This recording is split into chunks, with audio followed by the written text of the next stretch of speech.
Horas, Ibu Dalena Marbun.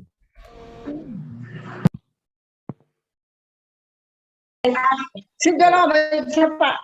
Siapa? Selamat malam Pak Ketut. Pak Ketut. Horas itu. Horas. Selamat malam semuanya. Horas itu Dalena. Horas. Pak Ketut bisa bahasa Batak.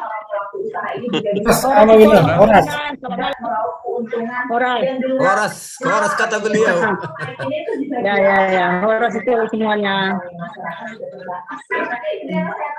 Pada Menteri Pariwisata dan Ekonomi Kreatif Bapak Sandiaga. Mas Menteri, assalamualaikum. Baik, Bapak Ibu, Amang Inang,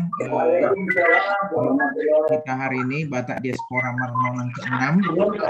Kita akan melanjutkan dengan tema kita hari ini mengenai bagaimana tentang asal-usul ataupun si Raja Batak daripada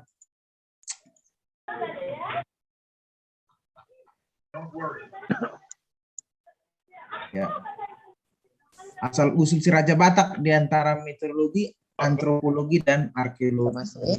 Jadi sebelum kita mulai marnonang kita pada malam hari yang berbahagia ini, kami meminta kepada semua kita supaya kita di setiap nama Zoom kita buat dulu asal kita di mana berada. Apakah itu dari Australia ataukah dari Indonesia atau dari daerah mana kita berada, ya. Baik, nanti kita harapkan pada saat para narasumber menyampaikan materi, kita mute ya, ataupun menonaktifkan suara. Ya, saya rasa mungkin sudah bisa kita mulai ya, Amang Raja Guguk ya. Bisa lah. Ya. Kami serahkan langsung, kami akan memandu acara kita pada hari ini, Amang Inang. Saya Haris Nenggolan dari Tarutung dan Inang Pelita Napitupulu dari New York, Amerika. Ya, kami persilahkan kepada Inang Pelita. Horas, Amang Inang di Siantero Portibion ya. Selamat pagi, siang, sore, dan malam. Karena kita ini live di seluruh dunia. Selamat datang di acara Batak Diaspora Marnonang pada kali ini. Sebelumnya mari saya perkenalkan, saya sendiri Pelita Napitupulu dari New York, USA. Sebagai moderator, dan salah seorang moderator lagi tadi yang sudah berbicara Bapak Haris Nenggolan. Kemudian kita ada beberapa pembicara, yaitu Bapak Prof. Bostang Aritonang. Beliau adalah nanti akan memberikan pengantar dari Batak Marnonang ini. Kemudian kita juga ada Bapak Ketut dan Bapak siapa tadi namanya? Bapak Sepwan Naga. Itu adalah pembicara-pembicara kita, dan tentunya kita dibantu semua oleh tim, yaitu Bapak Bernard Tampu Bolon, Bapak Haposan Situmorang, Bapak Joneri Pakpahan, dan ada juga Inang Jeti Aritonang di Paris. Halo semuanya. Halo. Terima kasih sudah pada datang, dan kita akan segera memulai acara kita supaya tidak bertele-tele karena di sebagian wilayah yang lain sudah sangat malam. Nanti kita akan membuat sesi-sesi kita, yaitu pertama mungkin ditampilkan di layar Amang rundown acara kita. Jadi kita akan melakukan doa pembukaan, kemudian akan dibacakan CV dari Bapak Prof. Bostang Raja Guguk yang dilanjutkan dengan pengantar diskusi, kemudian pembacaan CV dari narasumber pertama Bapak Dr. Andus Ketut Wiratyana, kemudian pemaparan, tanya jawab sesi. Kemudian untuk narasumber kedua, Bapak Sepwan Partogi Sinaga akan dibacakan kurikulum vitae-nya, kemudian kita pemaparan, tanya jawab, dan diskusi. Kemudian akan dibacakan di ujungnya dengan notulen dari apa yang kita bicarakan pada malam hari ini, yaitu asal-usul si Raja Batak, dan ditutup lagi dengan doa. Kira-kira demikian rundown acara kita. Sehingga untuk tidak bertele-tele, mari kita akan memulai acara kita secara resmi. Untuk itu kami mengundang Bapak Jonedi Pakpahan untuk membuka acara ini dalam doa. Baik, terima kasih Inang Pelita, Horas, Amang, dan Inang sekalian di Zoom ini. Izinkan saya untuk membawa acara ini dalam doa untuk memulai Zoom kita di malam hari ini. Mari kita berdoa.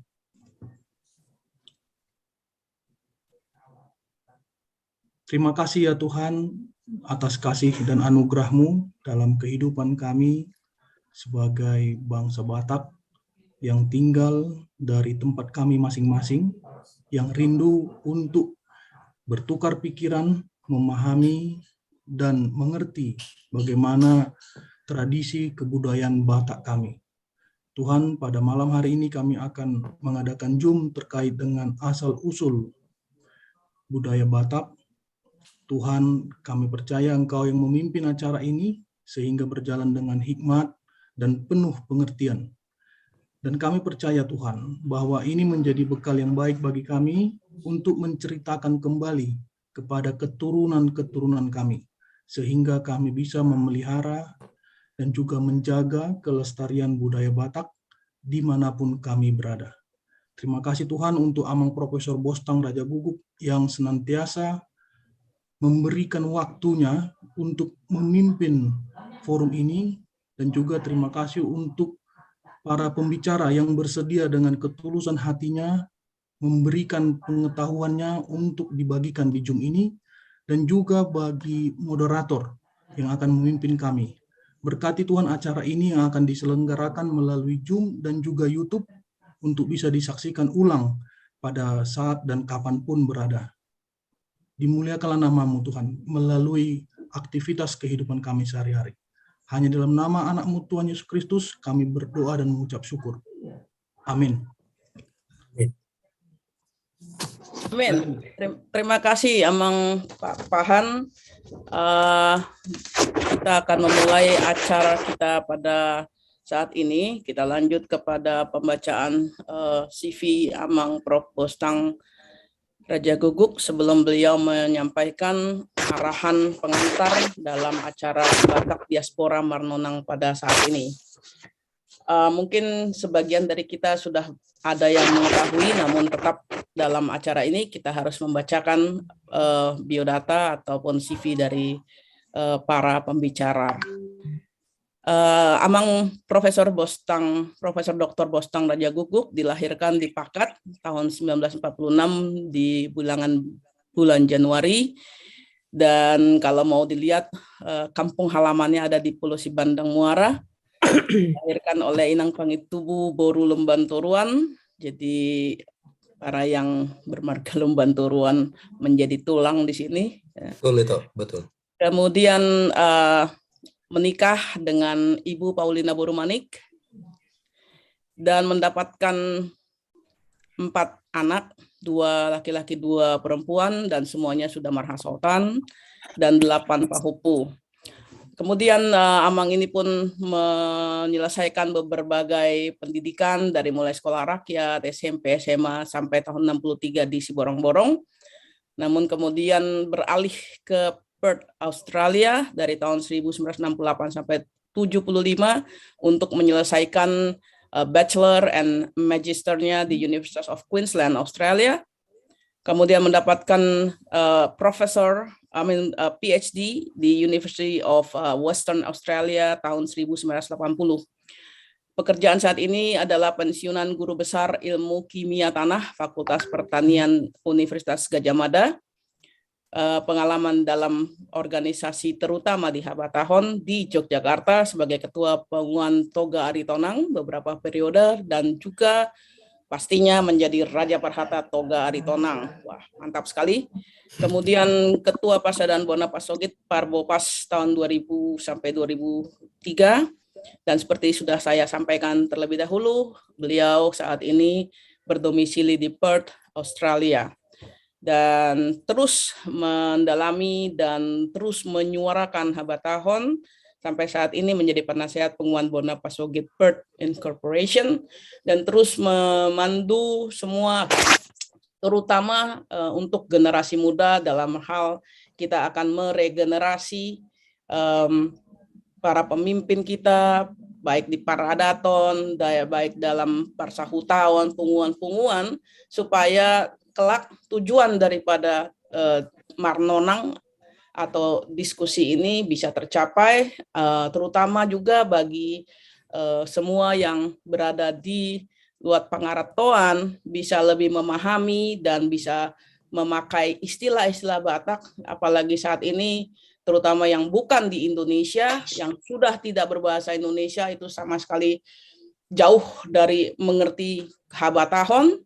Namun kami akan mencoba terus memanggil mereka semua untuk kita boleh bersama-sama di dalam acara-acara perhelatan seperti ini. Namun mungkin kita akan membuat sesi yang berbeda yang bahasa pengantarnya akan kita buat dalam berbagai bahasa di dunia ini. Kita sangat berterima kasih kepada Prof. Boslang yang menggagas acara ini. Dan semua Amang Inang kami mengucapkan terima kasih sudah datang di acara kita pada pagi, siang, sore, malam hari ini di sini. Kiranya acara ini boleh bermanfaat bagi kita semua dan kita akan memulai acara ini. Terima kasih. Waktu dan tempat kami persilakan kepada Prof. Boslang Raja Guguk. Silakan Pak. Mau lihat itu pelita Boruna Pitupulu di New York. Kita berbeda 12 jam kalau tidak salah ya. Di sana kalau nggak salah jam 8:15 pagi ya itu ya. Iya. Kalau di sini jam 8:15 malam. Ya, jadi itulah per 12 jam persis. Jadi berarti itu di balik sana lah ya, di balik di dunia ini tapi di balik dari segi apa namanya bentuk bumi ini. Jadi begitu pun jauhnya kita, Horas Madita selalu na bangso Batak. Nomor 2 Jalan Buluni di Saluhu lihat Portibion. Molo didok di Hatabata di Desa Nawaluin Imahitaon. Jadi nunga nakin di patorang ibu toku pelita Boruna Pitupulu taringot tu latar belakang ni perpunguata manang partukuata ima natagor Batak diaspora Marnonang. Sasitong na Batak Diaspora Marnonangon on sebagai acara bulanan ni Batak Diaspora Forum. Batak Diaspora Forum. Adong grup WA Batak Diaspora Forum. Jala didukung oleh Bona Pasogit Perth Incorporated, kemudian Batak Diaspora Network Global, Dohot Batak Diaspora Forum. Imana mendukung acara. Jadi ngai pat orang ibu toko nekin itu pelita latar belakang nih partukuaton Batak Diaspora Forum, Dohot Batak Diaspora Marnonang sebagai acara bulanan. Bermula sian pengamatan nami jodoh alana do tulaku Bernard Tapubolo rap kami di Perth menggagason sian awal molo taida nuaeng adong Batak hita Batak di Bona Pasogit tarok maju di Bona Pasogit lapatanna di kabupaten do Kota Media sekeliling lingkar Danau Toba. Tarok Meta Panuli Utara, Hubak Kasudutan, Toba, Samosir, dan seterusnya. Jadi tarok mon Bona Pasogit. Jadi molo kelompok tahun Batak Diaspora mencakup di luar Bona Pasogit. Batak nadong di luar Bona Pasogit. Nah jumlahnya boy tado diperkirakan 2 kali lipat. Sian Batak nadong di Bona Pasogit. Yang larong di Bona Pasogit kira-kira 7 juta jumlahnya. Molo di luar Bona Pasogit termasuk di Jawa, di Kalimantan, Sulawesi, Papua, satu luar negeri jumlah 7 juta. Jadi melalui pengamatan Odo sekaligus pengamatan nami di Perton sebagai punguan Bonapasogit, punguan Nitalak Batak, macai berbeda do hira kebutuhan tadok majo akan budaya Batak, manang peradaton Batak di Bonapasogit, doho di diaspora, terutama diaspora luar negeri. Sebetulnya ngadong contohnya di California, nasida nunga melaksanakan akaparadaton, mulai sian adat perkawinan, adat tunamoding, adat pemargaan, nunga ban nasida. Jadi ido awal na sebetulnya ta hilala macaya singgo adonggo asingna kebutuhan peradaton, manang format peradaton di Bonapasogit, doho di luar Bonapasogit, bahkan di Jakarta di Jogja ngadong perbedaan kurang lebih dengan di Bonapasogit, apalagi di luar negeri. Mulo di California misalnya naong ibayan nasida peradaton naong si mer 20 tolu Southern California dong mer 20 tolu punguan Batak isi punguan marga jala nunga mabai peradaton nasida terhimpun di IMABAK, Ikatan Masyarakat Batak California.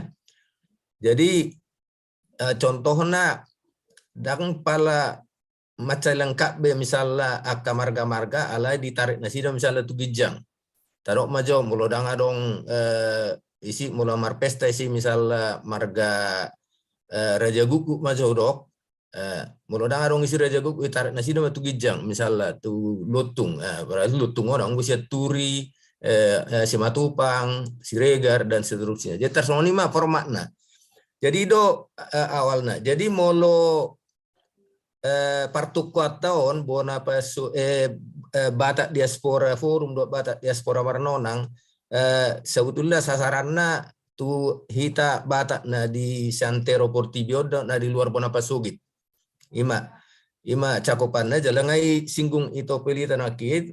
Termasuk mau keduan baru pehusa dari kami ternyata aka dongata halak Batak nah di luar Bonapasogit, di luar Indonesia terutama di luar negeri ngamar bahasa asing, mar bahasa Inggris misalnya dan diatus nasida mungkin apalagi generasi muda bahasa Batak, bahasa Indonesia mungkin.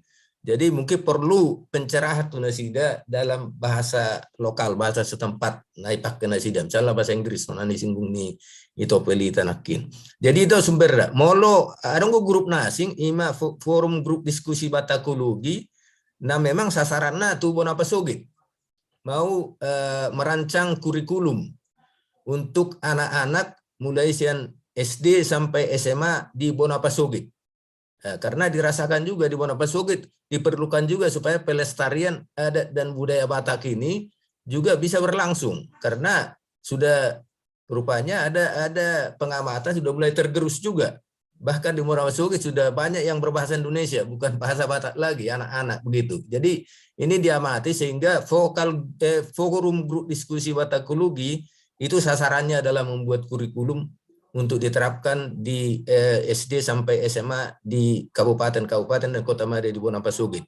Jadi rencananya mulai bulan Juli, mulai tahun ajaran 2022-2023 mungkin sudah bisa diterapkan. Adok sadana grup iman dok nggak beta marhata Batak.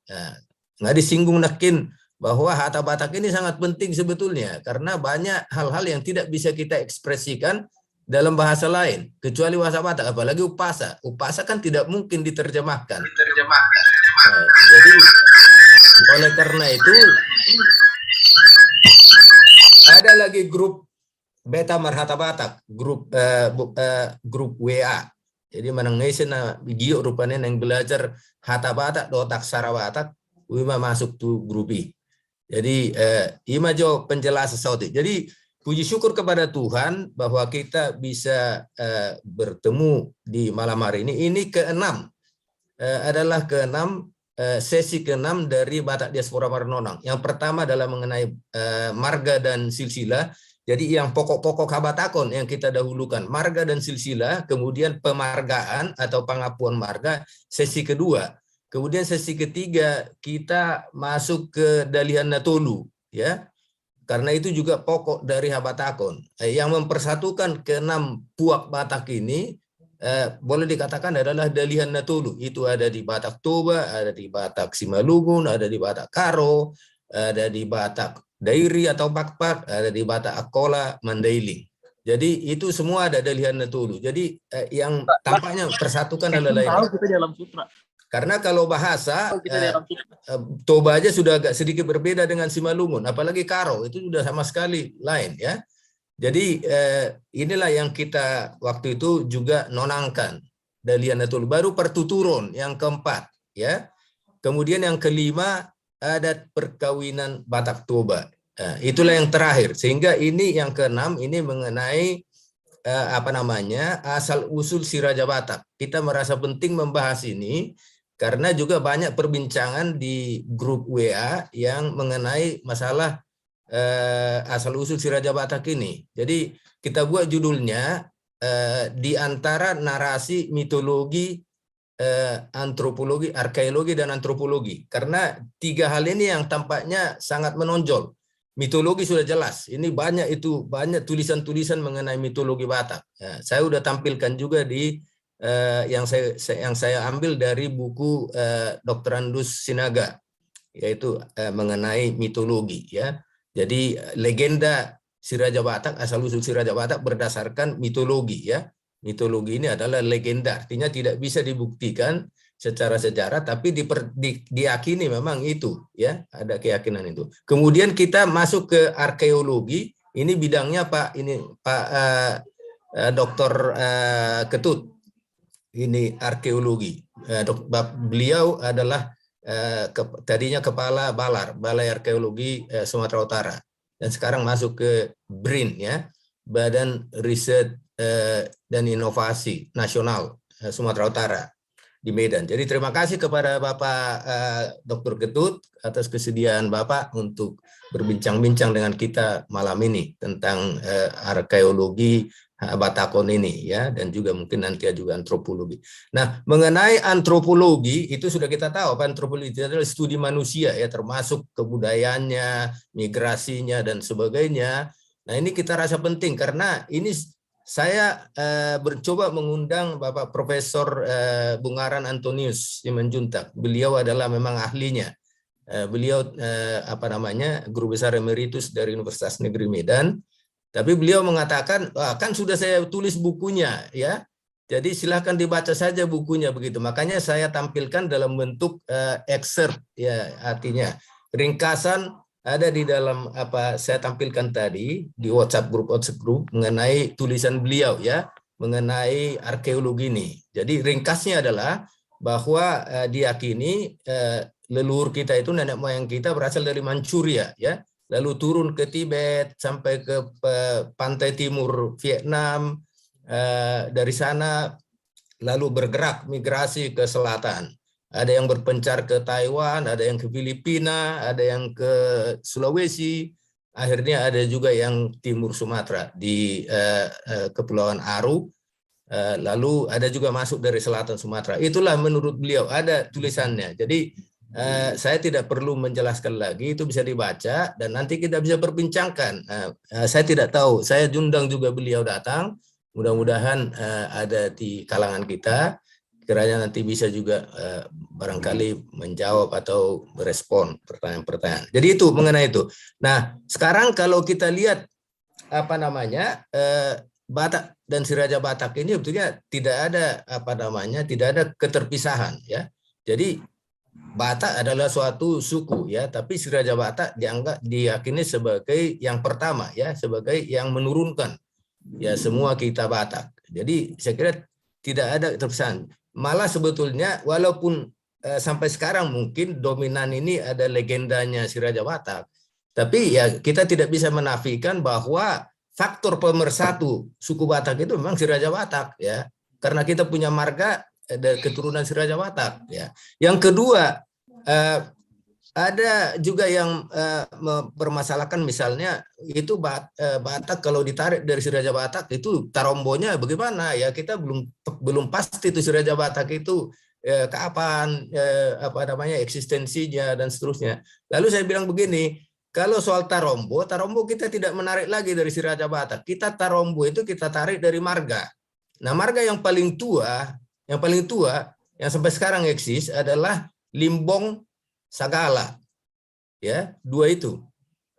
Yang paling tua. Jadi mereka punya Tarombo, itu adalah generasi ketiga dari si Raja Batak. Jadi kita jangan persoalkan lagi soal Tarombo dengan si Raja Batak. Itu si Raja Batak 2 tingkat ke atasnya. Nah, kemudian kalau kita lihat Lutung, ya itu juga generasi keempat, ya itu adalah anak dari Seribu Raja, termasuk Borbor.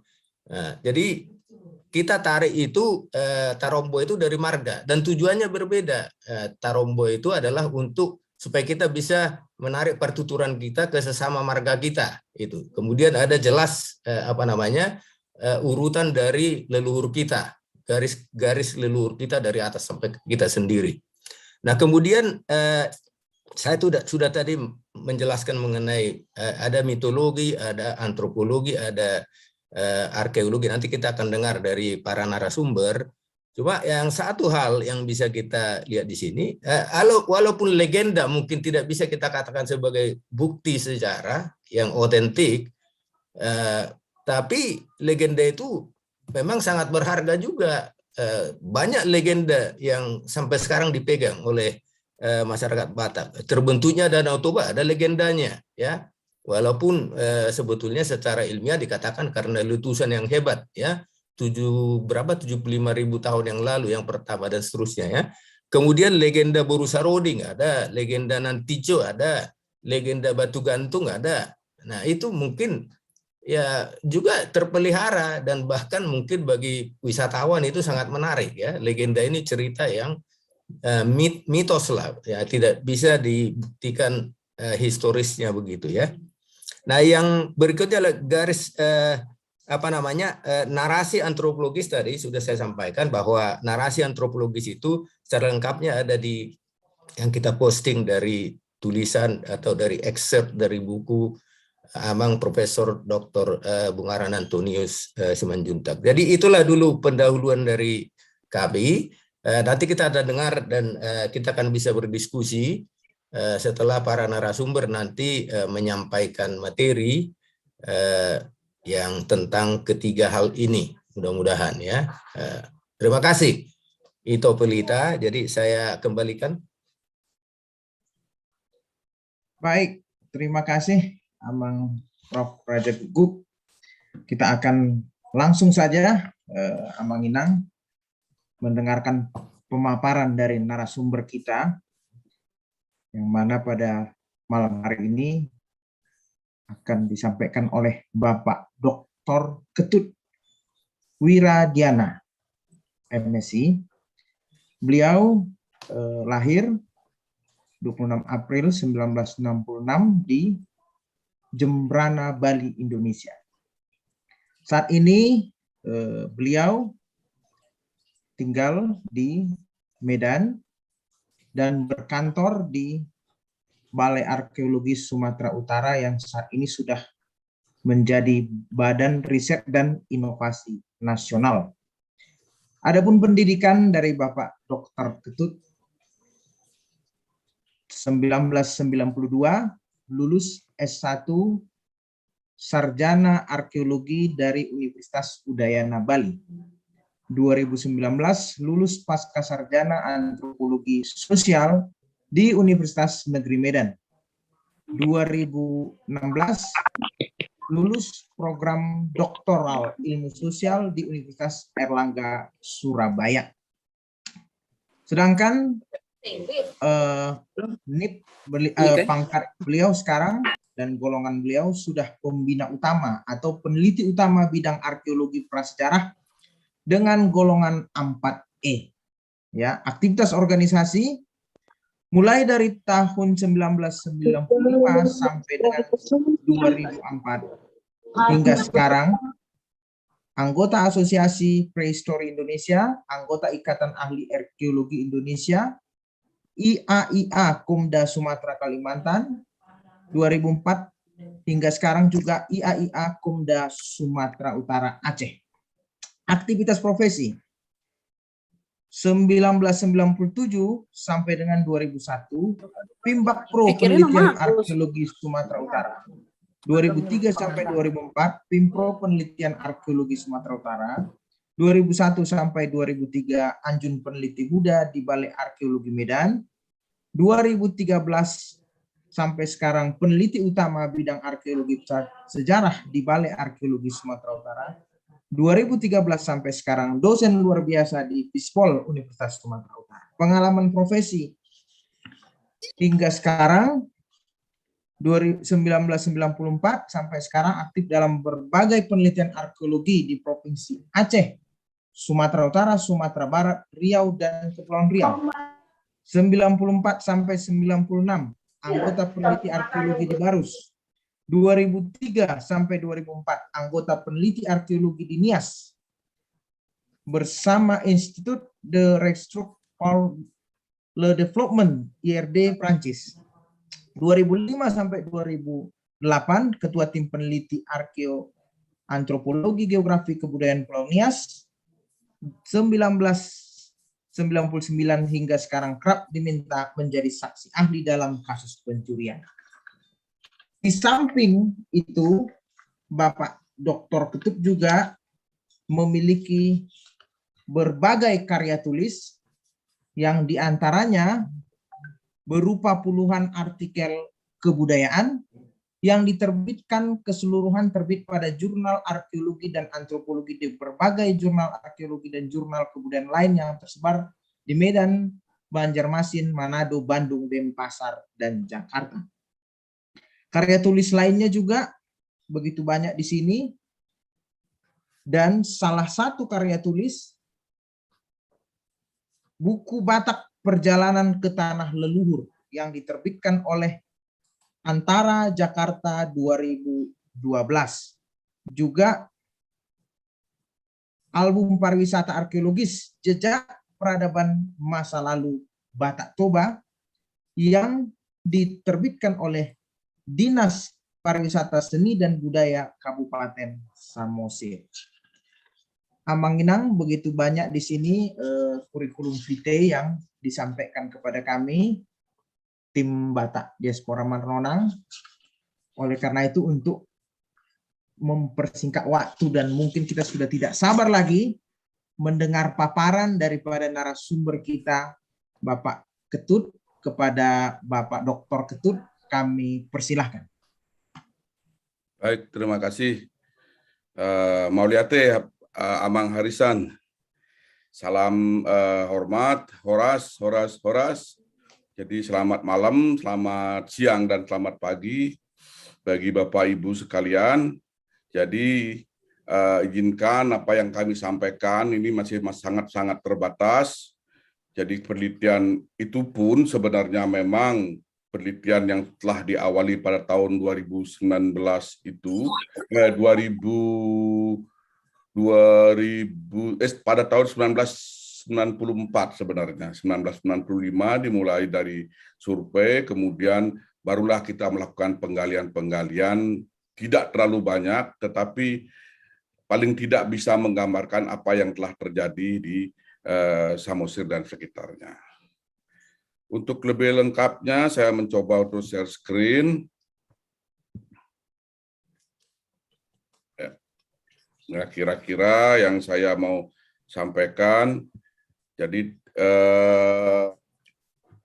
materi semacam ini juga pernah kita sampaikan baik di universitas maupun pada masyarakat umum.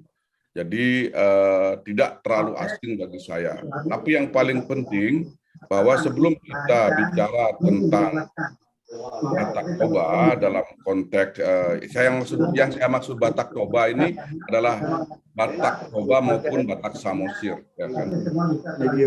Ini tampaknya memang berbeda. Ada dua genealogis yang berbeda antara Batak Toba dan Batak Samosir. Tapi yang saya sebut di sini ada Batak Toba. Mengapa? Karena secara umum orang menyebutnya Batak Toba. Nah, sebelum kita masuk kepada materinya, saya mau sampaikan bahwa dalam arkeologi ada pembabakan periode-periode, pembabakan masa, di mana di masing-masing periode ada yang didasarkan atas teknologi, jadi ada juga yang didasarkan atas ekonomi, perekonomian. Nah, ketika kita bicara tentang Batak, itu masuklah pada periode Neolitik dia. Pada periode Neolitik, apa yang menjadi folklore masyarakat Batak, apa yang menjadi konsep-konsep prosesi upacara pada masyarakat Batak itu erat sekali kaitannya dengan pertanian. Jadi tidak mengherankan hasil-hasil analisa karbon yang kita lakukan, hasil-hasil analogis yang kita lakukan menunjukkan bahwa periode Neolitik lah yang menjembatani kehadiran masyarakat di Samosir dan sekitarnya. Kapan itu terjadi? Perkembangan Neolitik yang ada di Indonesia itu paling tidak telah berlangsung sekitar 5.000 tahun yang lalu. Jadi ada juga yang menyatakan bahwa perkembangannya jauh setelah itu, jadi sekitar 3.500 itu.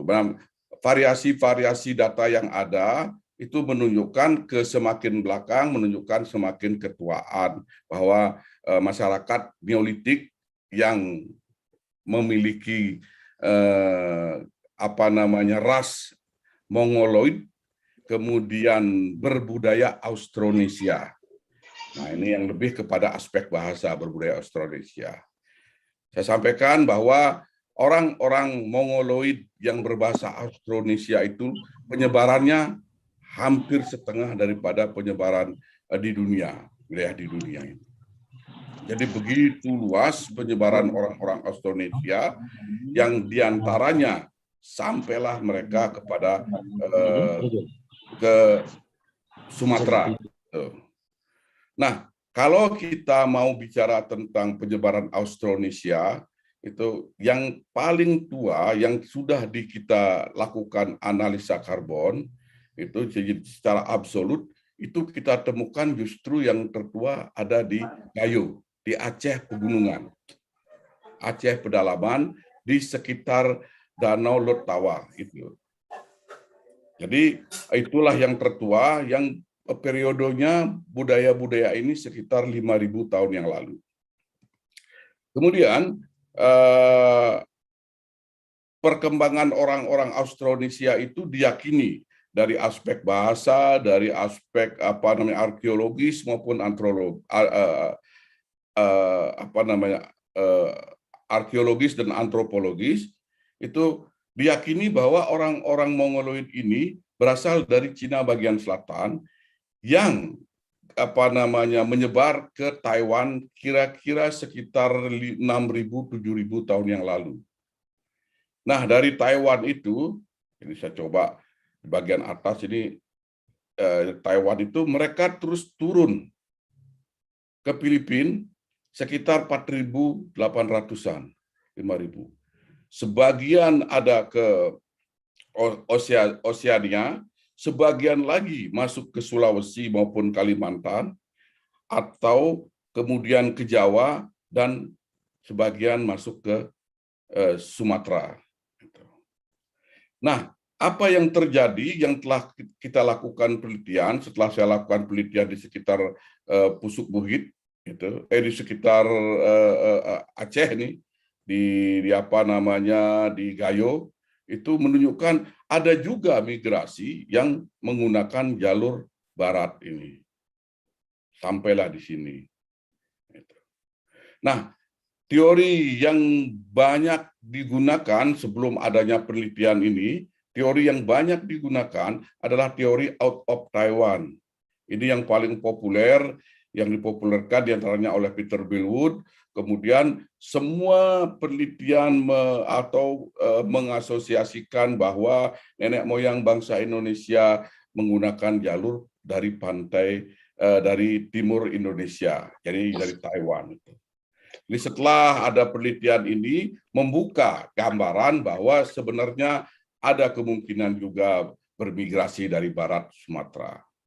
Itu kira-kira gambarannya. Nah, lalu yang di Batak, yang di Samosir dan sekitarnya itu dari mana? Dari hasil analogi yang kita lakukan, menunjukkan banyak sekali kesesuaian dengan tinggalan-tinggalan yang ada di Sulawesi. Nah, jalur ini tampaknya 3.572 di Jawa, mereka menggunakan jalur-jalur yang umum digunakan pada masa-masa belakangan. Itu penyebarannya itu banyak dari pantai barat, dari pantai barat maupun dari pantai timur. Nah, kemudian indikasinya temuan-temuan yang ada di di Filipina maupun Sulawesi itu memiliki kesamaan karakter dengan apa yang kita temukan pada masyarakat Batak Toba. Terutama yang berkaitan dengan penguburan. Ini dia. Kalamba, Waruga, terus beberapa istilahnya Ompu, kemudian Banua, kemudian banyak istilah-istilah Austronesia yang sangat-sangat ketat sama dengan hingga sama dengan di Toraja. Itu. Apa yang saya tampilkan tadi di awal itu juga ada pemakaman-pemakaman di bukit semacam itu bagian daripada proses evolusi yang terjadi, proses migrasi yang terjadi dari out of Taiwan itu, dari Indonesia bagian timur itu. Nah, kemudian setelah kita lakukan penelitian yang detail di Samosir dan sekitarnya, menunjukkan bahwa hampir sebagian besar, 90% dari temuan-temuan arkeologis yang ada, kita temukan di lembah-lembah Samosir. Kita temukan di lembah-lembah Sumatera. Lembah-lembah itu menjamin ketersediaan lahan untuk pertanian. Jadi tidak mengherankan ketika kita lakukan penelitian-penelitian itu, semua proses budaya, semua prosesi budaya yang lakukan berkaitan dengan sangat erat dengan pertanian. Jadi secara teori bahwa kehadiran orang-orang yang menempati wilayah Samosir dan sekitarnya itu adalah berkaitan dengan periode-periode Neolitik, di mana masyarakatnya sudah sangat mengenal aspek pertanian. Inilah diantaranya persamaan-persamaan karakter penguburan. Kenapa kita ambil contoh penguburan? Karena religi salah satu aspek yang paling sulit berubah itu sebenarnya. Jadi dari Sulawesi ke Sumatera itu dari berbagai bahasa yang ada menunjukkan budaya-budaya yang relatif sama. Nah, ketika kita memantau juga peninggalan-peninggalan yang ada di Sumatera, di Palembang, di Jawa, maupun di Bali, ataupun yang ada di Sulawesi, itu menunjukkan kesamaan-kesamaan karakter, menunjukkan kesamaan-kesamaan periode. Jadi pada kisaran-kisaran tertua, jadi awal-awal Masehi, atau yang paling populer itu pada milenium kedua Masehi. Itu berkembang budaya megalitik di Sulawesi, Kalimantan, Jawa, Bali itu sangat-sangat masif sekali perkembangannya. Ini salah satu contoh punden berundak. Jadi bangunan yang berundak-undak terus semakin ke atas semakin tinggi, di tempat yang paling tinggilah dibangun rumah, kemudian ada kuburan dan berbagai tinggalan arkeologisnya yang terkait dengan religi. Ini ada di Pardomuan, jadi ada di Pardomuan di Samosir. Ketika kita lakukan penggalian di sini, kita lakukan analisa dating, ternyata memang sangat mudah, kurang dari 200 tahun yang lalu. Itu menariknya. Bahwa kemudian nanti akan kita bicarakan juga bahwa kenapa sampai 200 tahun yang lalu. Sama seperti ini adalah salah satu contoh bagaimana karakter daripada pola hias, karakter daripada lukisan yang ada di dinding rumah Batak, yang mencerminkan atau berkarakter Dongson. Dongson bisa masuk paling tua ke wilayah Indonesia itu pada awal-awal Masehi, tetapi jauh populer pada sekitar milenium kedua. Jadi kira-kira tahun 1000-an lah. Itu contohnya. Kemudian ini kita mencoba untuk menyampaikan bahwa apa yang dipahami kemudian sebagai si Raja Batak sebagai tokoh. Kita tahu dalam konteks arkeologis dan lingkungan bahwa orang-orang yang bermigrasi ke Pulau Samosir atau ke sekitar Pusuk Buhit adalah orang-orang yang telah mengenal pertanian. Dan ketika kita bicara tentang folklore bahwa si Raja Batak turun dari langit, itu kita tidak bisa menerjemahkan itu sebagai sebuah visual bahwa tubuh begitu saja turun dari langit, tetapi harus melihat konteks antropologisnya. Bagaimana dulu di masa itu mereka menggambarkan si Raja Batak itu adalah sebagai sebuah tokoh, roh, bahwa roh yang yang ada di dunia atas itu turun melalui gunung yang tinggi. Konsep semacam ini merupakan konsep yang sangat umum pada masyarakat Austronesia dimanapun berada. Jadi tempat yang tinggi merupakan tempat bagi roh, baik roh yang dalam kaitannya dengan genealogis maupun tidak berkaitan dengan genealogis. Jadi konsep animisme sangat kuat berkembang di masanya. Nah, kemudian kalau kita bandingkan sekarang apa yang terjadi ketika kita bicara bahwa si Raja Batak itu mereka ini hilang ini. Jadi si Raja Batak itu memiliki 2 orang anak, yaitu Tatea Bulan dan Isumbaon.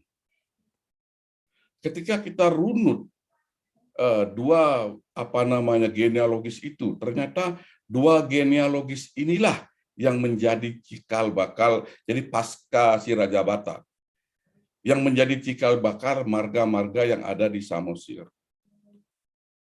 2 genealogis inilah yang kemudian menjadi cikal bakal. 2 genealogis inilah yang kemudian membuat semacam kesepakatan bahwa dalam upacara-upacara tertentu mereka memiliki tradisi yang masing-masing berbeda, dan itu harus disatukan dalam sebuah prosesi. Artinya apa? Bahwa saya menghipotesis bahwa ada masyarakat memiliki semacam konsep namanya halak kita dan bukan halak kita.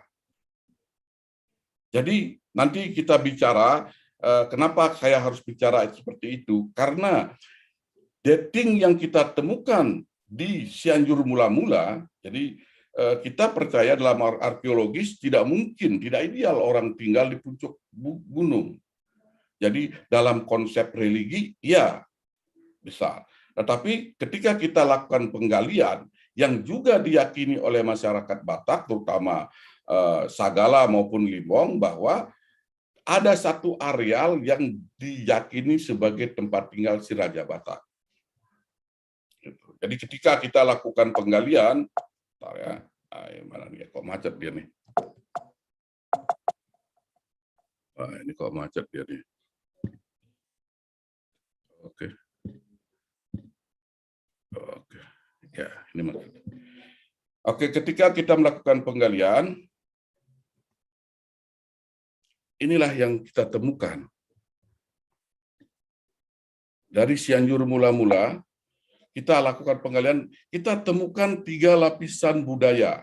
Lapisan yang terbawah itu tidak berhasil kita melakukan analisa karbon, yang sangat terbatas sekali sisa karbonnya, tetapi saya duga sekitar 1000 tahun yang lalu. Analisa kedua, ini yang valid, jadi yang di lapisan yang kedua, lapisan tanah yang di atasnya, nanti kita coba perlihatkan, itu umurnya sekitar 550 sampai 650, itu ada kehidupan yang masif di Cianjur mula-mula. 1000 tahun yang lalu juga kita temukan sisa-sisa aktivitas tembikar, manik-manik dan lain sebagainya kita temukan. 550 juga kita temukan. 600 tahun yang lalu juga kita temukan masih. Artinya periode ini itu sama dengan periode jumlah sundut yang dimiliki kurang lebih oleh Tatia Bulan, generasi genealogis Tatia Bulan maupun Nisumbaon. Ini. Dan kemudian ketika kita lakukan mengikuti folklore yang ada, bahwa si Raja Batak atau keluar keturunannya menyebar dari Cianjur mula-mula ke Ulu Darat. Dan ketika kita urut marga-marga Sinaga di sana, kurang lebih sekitar 600 tahun yang lalu. Jadi apa yang disampaikan oleh folklore itu sepertinya cocok dengan hasil karbon yang ada di Cianjur mula-mula. Karena dari Cianjur mula-mula lah mereka pergi ke Ulu Darat untuk kemudian sebagian ada yang menyebar ke Urat, ke Harian Boho, maupun ke Humbang pada periode selanjutnya. Dan kalau kita mengikuti genealogis yang ada, itu menunjukkan bahwa memang daerah-daerah itu merupakan bagian dari genealogis yang lebih muda dibandingkan yang ada di Ulu Darat maupun di Cianjur mula-mula. Ini kira-kira.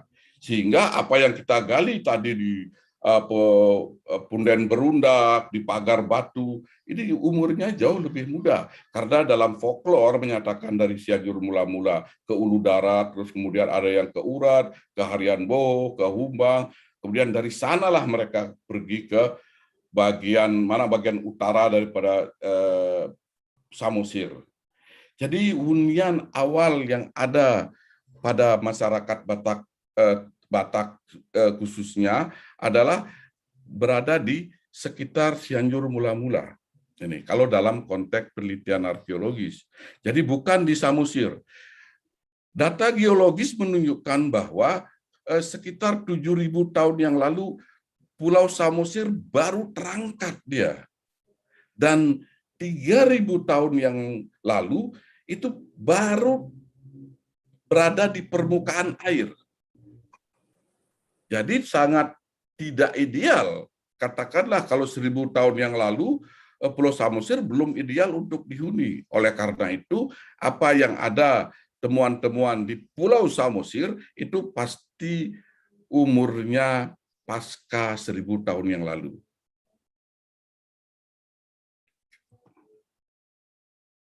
Ya, jadi dari Cianjur mula-mula ada juga langsung ke Harian, kurang lebih begitu. Nah, inilah kira-kira sundutnya yang kita ketahui ada sekitar 800 tahun, 700 tahun yang lalu kalau kita ikutin sudut-sudut yang ada. Kemudian,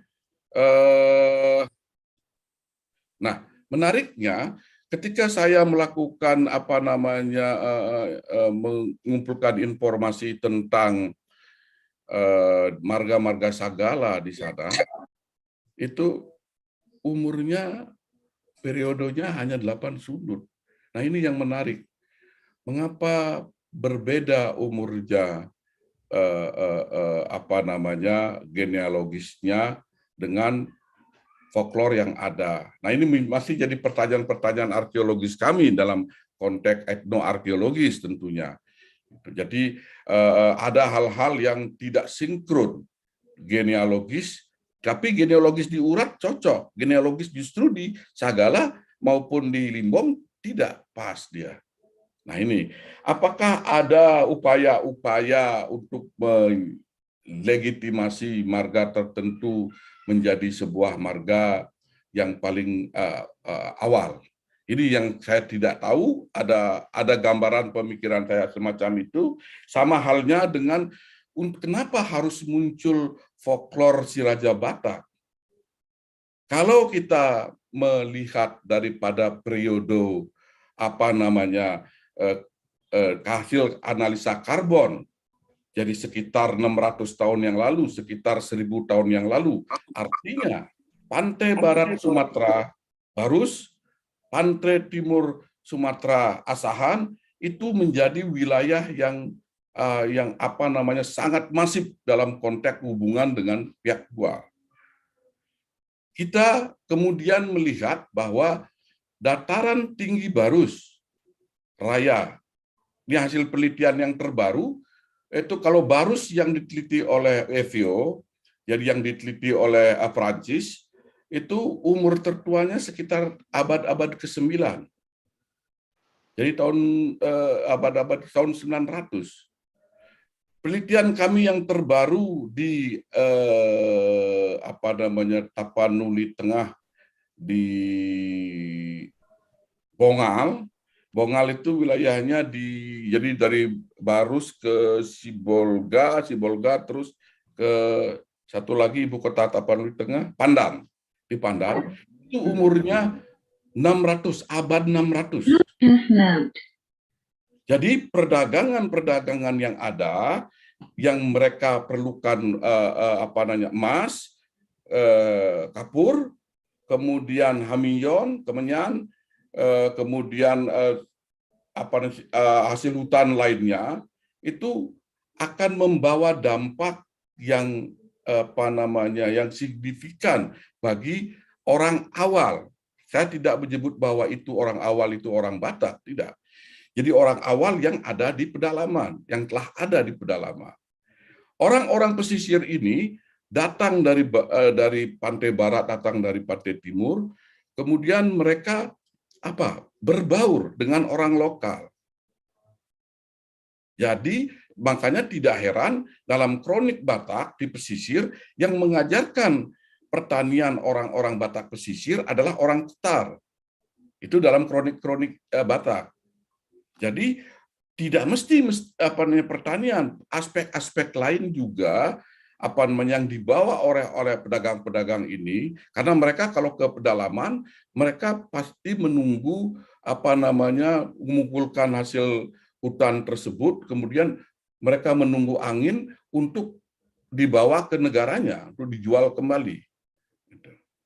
Jadi dalam proses itu pasti ada interaksi.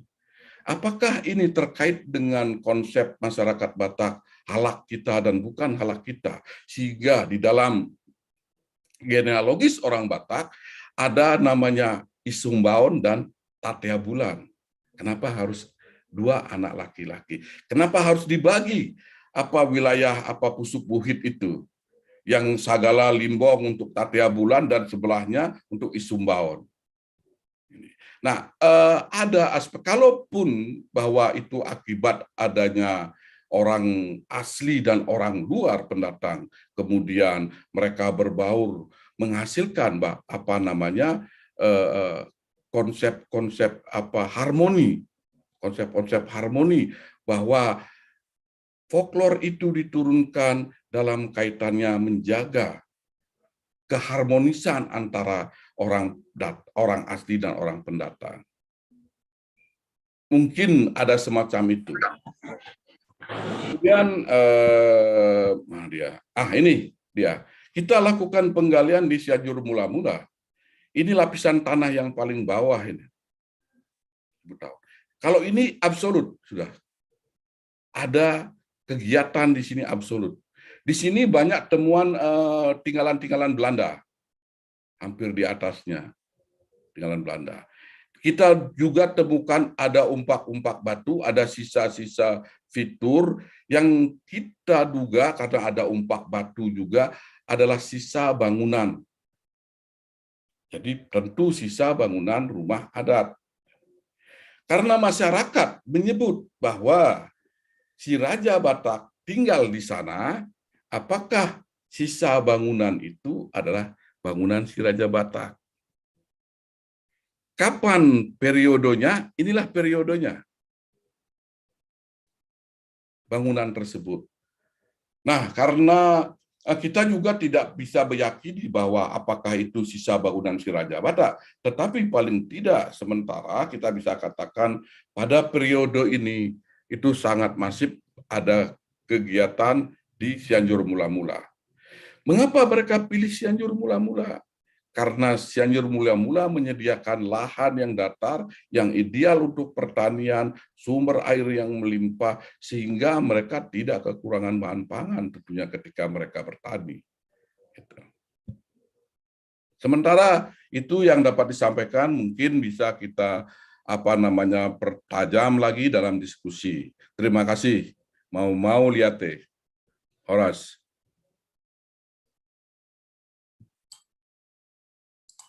Silakan, Bu. Siapa? Baik, terima kasih Bapak Dr. Ketut Wiratjana atas pemaparan yang sudah disampaikan. Sangat membuka wawasan kita karena itu berdasarkan penelitian, berdasarkan data yang ada. Bapak Ibu, kita akan memulai sesi pertama yaitu tanya jawab kepada narasumber satu yaitu Bapak Dr. Ketut Wiratjana.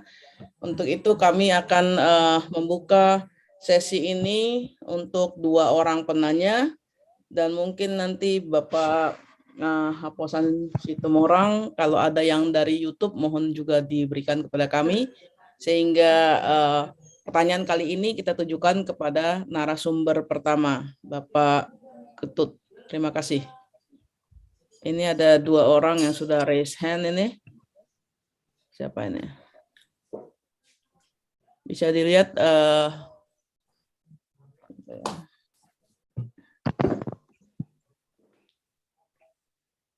Abang Haris bisa dilihat siapa yang udah? Yunus Situmorang. Saya dulu. Yang Yunus. raise hand. Inang Omas Ya. tadi. Raise hand sama Yunus raise hand. Supaya nama dibikin bergilir. Oke, mau lihat Godang, Inang Amang moderator. Sekali lagi selamat malam buat kita semua. Mau lihat Godang kepada Amang Dr. Ketut atas paparannya. Terus terang saya sangat semangat mengikuti acara ini. Mengapa? Karena terus terang aja saya merasa bertanya-tanya sebagai orang Batak, bener nggak sih ada yang namanya si Raja Batak, begitu ya? Kalau disandingkan dengan iman Kristiani, itu bagaimana, begitu ya Amang ya? Jadi, tetapi tadi saya belum menemukan kesimpulan yang mengerucut begitu ya. Apakah benar ini ada si Raja Batak begitu ya? Karena masih dalam pengkajian begitu. Dan juga termasuk tentang asal muasalnya selama ini katanya dari datangnya dari daerah Vietnam tadi disebutkan begitu ya, kalau boleh dibilang dari Manchurianya ke barat gitu ya. Tapi ada lagi baru dengar peta yang disajikan lewat Filipina begitu ya. Memang sih kita benar tahu ada kesamaan. Saya mendengar orang Filipina juga makan saksang begitu ya. Apa benar dari Manchurianya atau dari Taiwan tadi ditunjukkan ya, Taiwan, Filipina itu di Taiwan mereka makan saksang juga begitu ya. Jadi itu pertanyaan saya 2 Amang Dr. Ketut. Yang pertama tentang kepastian tentang yang namanya si Raja Batak itu ada. Tadi diceritakan bahwa tidak saling mendukung ya, tidak konsisten begitu ya dari segi silsilah marga. Tadi sebenarnya saya juga mau bertanya, kalau di Alkitab kan tentang Tuhan Yesus itu dari beberapa sumber, tapi konsisten, begitu ya. Tapi tentang orang Batak ini, tadi Amang Ketut kalau saya tidak salah mendengar, mohon dikoreksi kalau saya salah, ada pernyataan seperti tidak ada yang tidak konsisten. Jadi itu Amang, pertama tentang benar ada nggak kedua jalurnya itu yang mana, Vietnam atau Taiwan, Filipina, lalu kemudian yang ketiga tentang masalah kekonsistenan tadi Amang. Mau lihat ya, mohon maaf kalau ada kekurangan. Baik, terima kasih Inang Omas Samosir ya. Jadi ada 2 tadi pertanyaannya, apa benar ada si Raja Batak? jalur mana yang benar, Vietnam, Filipina, ataupun yang lainnya. Ada lagi tadi Inang, 2 atau 3 tadi pertanyaannya? Masalah kekonsistenan silsilah itu Inang antara tadi Limbong dengan Sagala. Mau lihat ya? Kekonsistenan silsilah. Kemudian Bapak Edward Simanuk Khalid nanti menjawabnya sekaligus saja, jadi kami tampung dulu pertanyaannya supaya juga memberikan waktu kepada narasumber untuk menjawabnya. Silakan Bapak Edward Simanuk Khalid.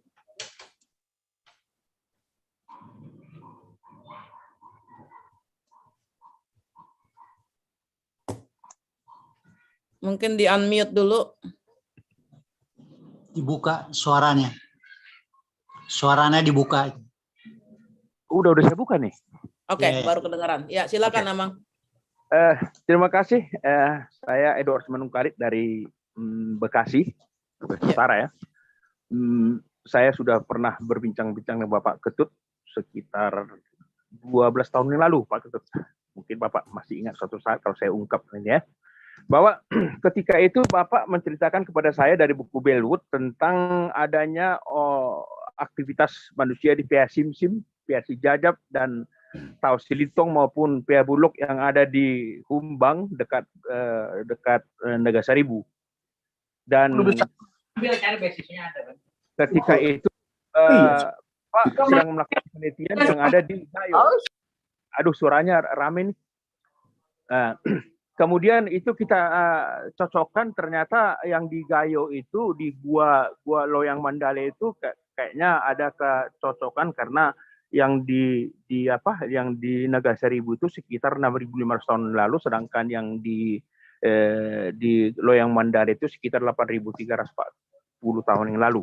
Nah, tadi dengan penelitian yang ada di Cianjur Mula-Mula, seakan-akan kita terima disitulah si Raja Batak. Padahal dari hasil penelitian sudah paleontologi sudah dilakukan sudah banyak orang ada di Nagasaribu. Bahkan kalau mau dirunut lagi, DNA saya adalah DNA dari mereka loh. Ada OM95 itu kan Huabinhian, Pak Ketut. Jadi DNA saya itu ada OM95. Kemudian juga bahwa kalau dikatakan saya itu keturunan dari si Raja Batak yang dari Cianjur Mula-Mula, saya sangat membantah keras memang ya. Artinya kalau Bapak tadi memang hanya sekedar menyampaikan sesuatu yang belum final, tapi kalau saya pribadi dengan silsilah yang sudah ada dibuat itu, saya sangat membantah. Karena saya berasal dari Silindung, saya Simanuk Khalid, saya berasal dari Silindung, ya kan? Bahwa di dalam penelitian yang saya lakukan, bahwa yang dari Silindung itu rata-rata itu dari pantai barat masuknya, dan itu yang merupakan dari Taiwan, ya kan? Dengan kode DNA-nya OM110 dan OP203, itu yang banyak berada di sekitar pantai pesisir pantai barat dan juga termasuk di Nias. Di Nias tidak bercampur, mereka utuh. Nah, makanya kalau dikatakan saya dari sana, ya nggak logis, ya kan? Saya tidak mau terperosok dengan dongeng-dongeng seperti itu. Saya tidak katakan mitologis itu, Pak. Itu dongeng buat saya. Karena apa? Karena tentang langit si pitu lapis yang dikatakan itu adalah cerita yang dibawa oleh orang-orang India, bukan mitologis seperti yang apa kita kenal. Malah saya lebih suka menyebut mungkin ditanya aja Pak. Pak, mungkin ya. Pak ditanya. Ya tadi kan kaitannya dengan itu tadi Pak. Jadi bahwa masih banyak orang sebelum ada Cianjur Mula-Mula, sudah banyak orang di daerah Toba Nasai. Saya sebut dengan Toba Nasai Pak ya. Sudah banyak orang begitu ya. Itulah dulu saya sampaikan. Terima kasih.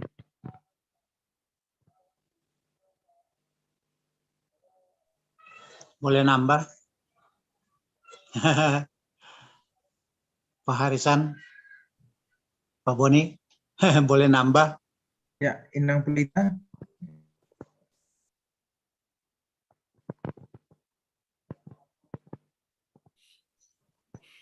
Boleh nambah? Dihidupkan mic-nya Inang Pelita. Oh, sorry. Ya, Amang Simanukalik. Jadi apa pertanyaannya? Karena itu tadi banyak sekali ini intinya yang mau ditanyakan apa? Pertanyaannya begini, Bu, bahwa yang datang dari pantai timur itu adalah yang dari Vietnam Utara itu yang Dongson, itu yang berada di Samosir. Sedangkan kami yang ada di pantai barat ini, itu yang dari Silindung, itu yang berasal dari Taiwan. Berbeda. DNA-nya pun berbeda. DNA saya pun berbeda pada dasarnya. Saya pakai DNA loh ya. Ya. Oke, terima kasih.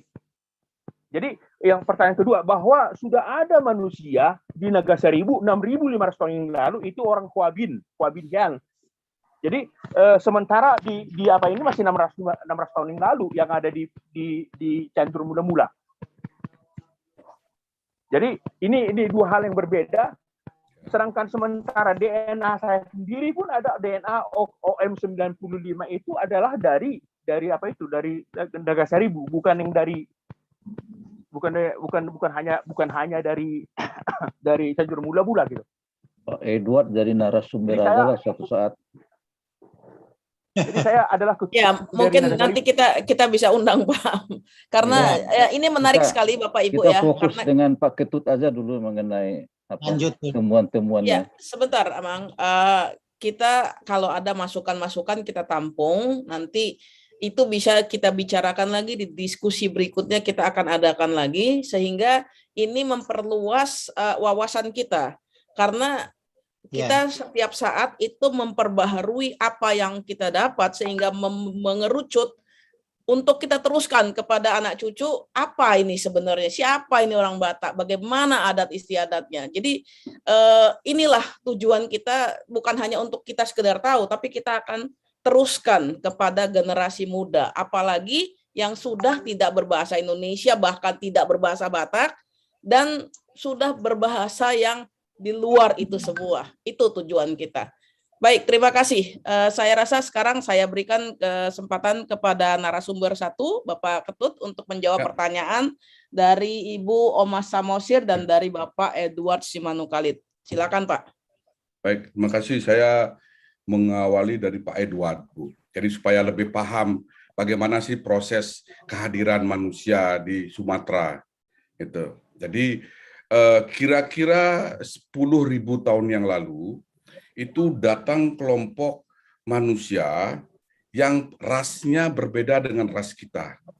Rasnya Australo-Melanesid. Sering disebut berbudaya Hwabin. Orangnya kurang lebih seperti orang Papua. Itu mereka lah yang mengeksplorasi wilayah Sumatera. Bukti keberadaan orang-orang ini itu pada awalnya lebih banyak ditemukan di pesisir timur Pulau Sumatera. Jadi di muara-muara sungai. Mereka lebih banyak mengkonsumsi moluska. Di mana sumber makanan banyak, di sanalah mereka tinggal. Nah, dari data yang ada, ketika saya lakukan penelitian di pesisir, itu umurnya 10.000, 10.500, sekitar itu umurnya. Itu berkembang, mereka menetap di satu tempat, bahkan bisa menetap aktif selama 1.000 tahun. Mereka di satu tempat aktif mereka.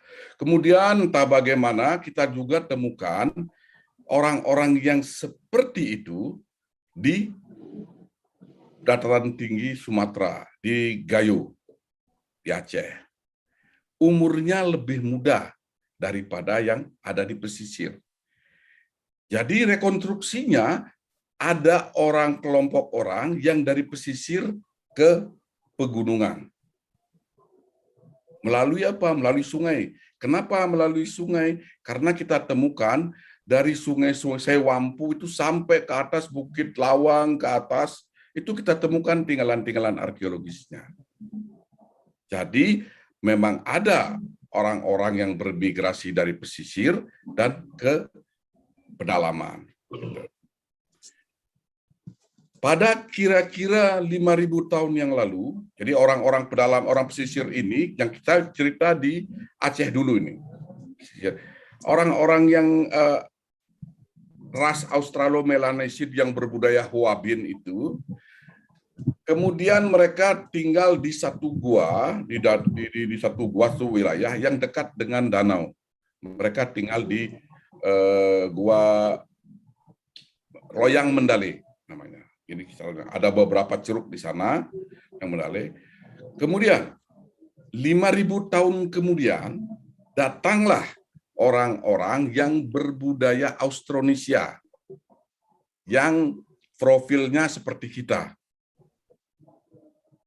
Dari tinggalan-tinggalan budayanya, dari lapisan-lapisan budaya yang kita temukan di bawah tanah, menunjukkan adanya pembauran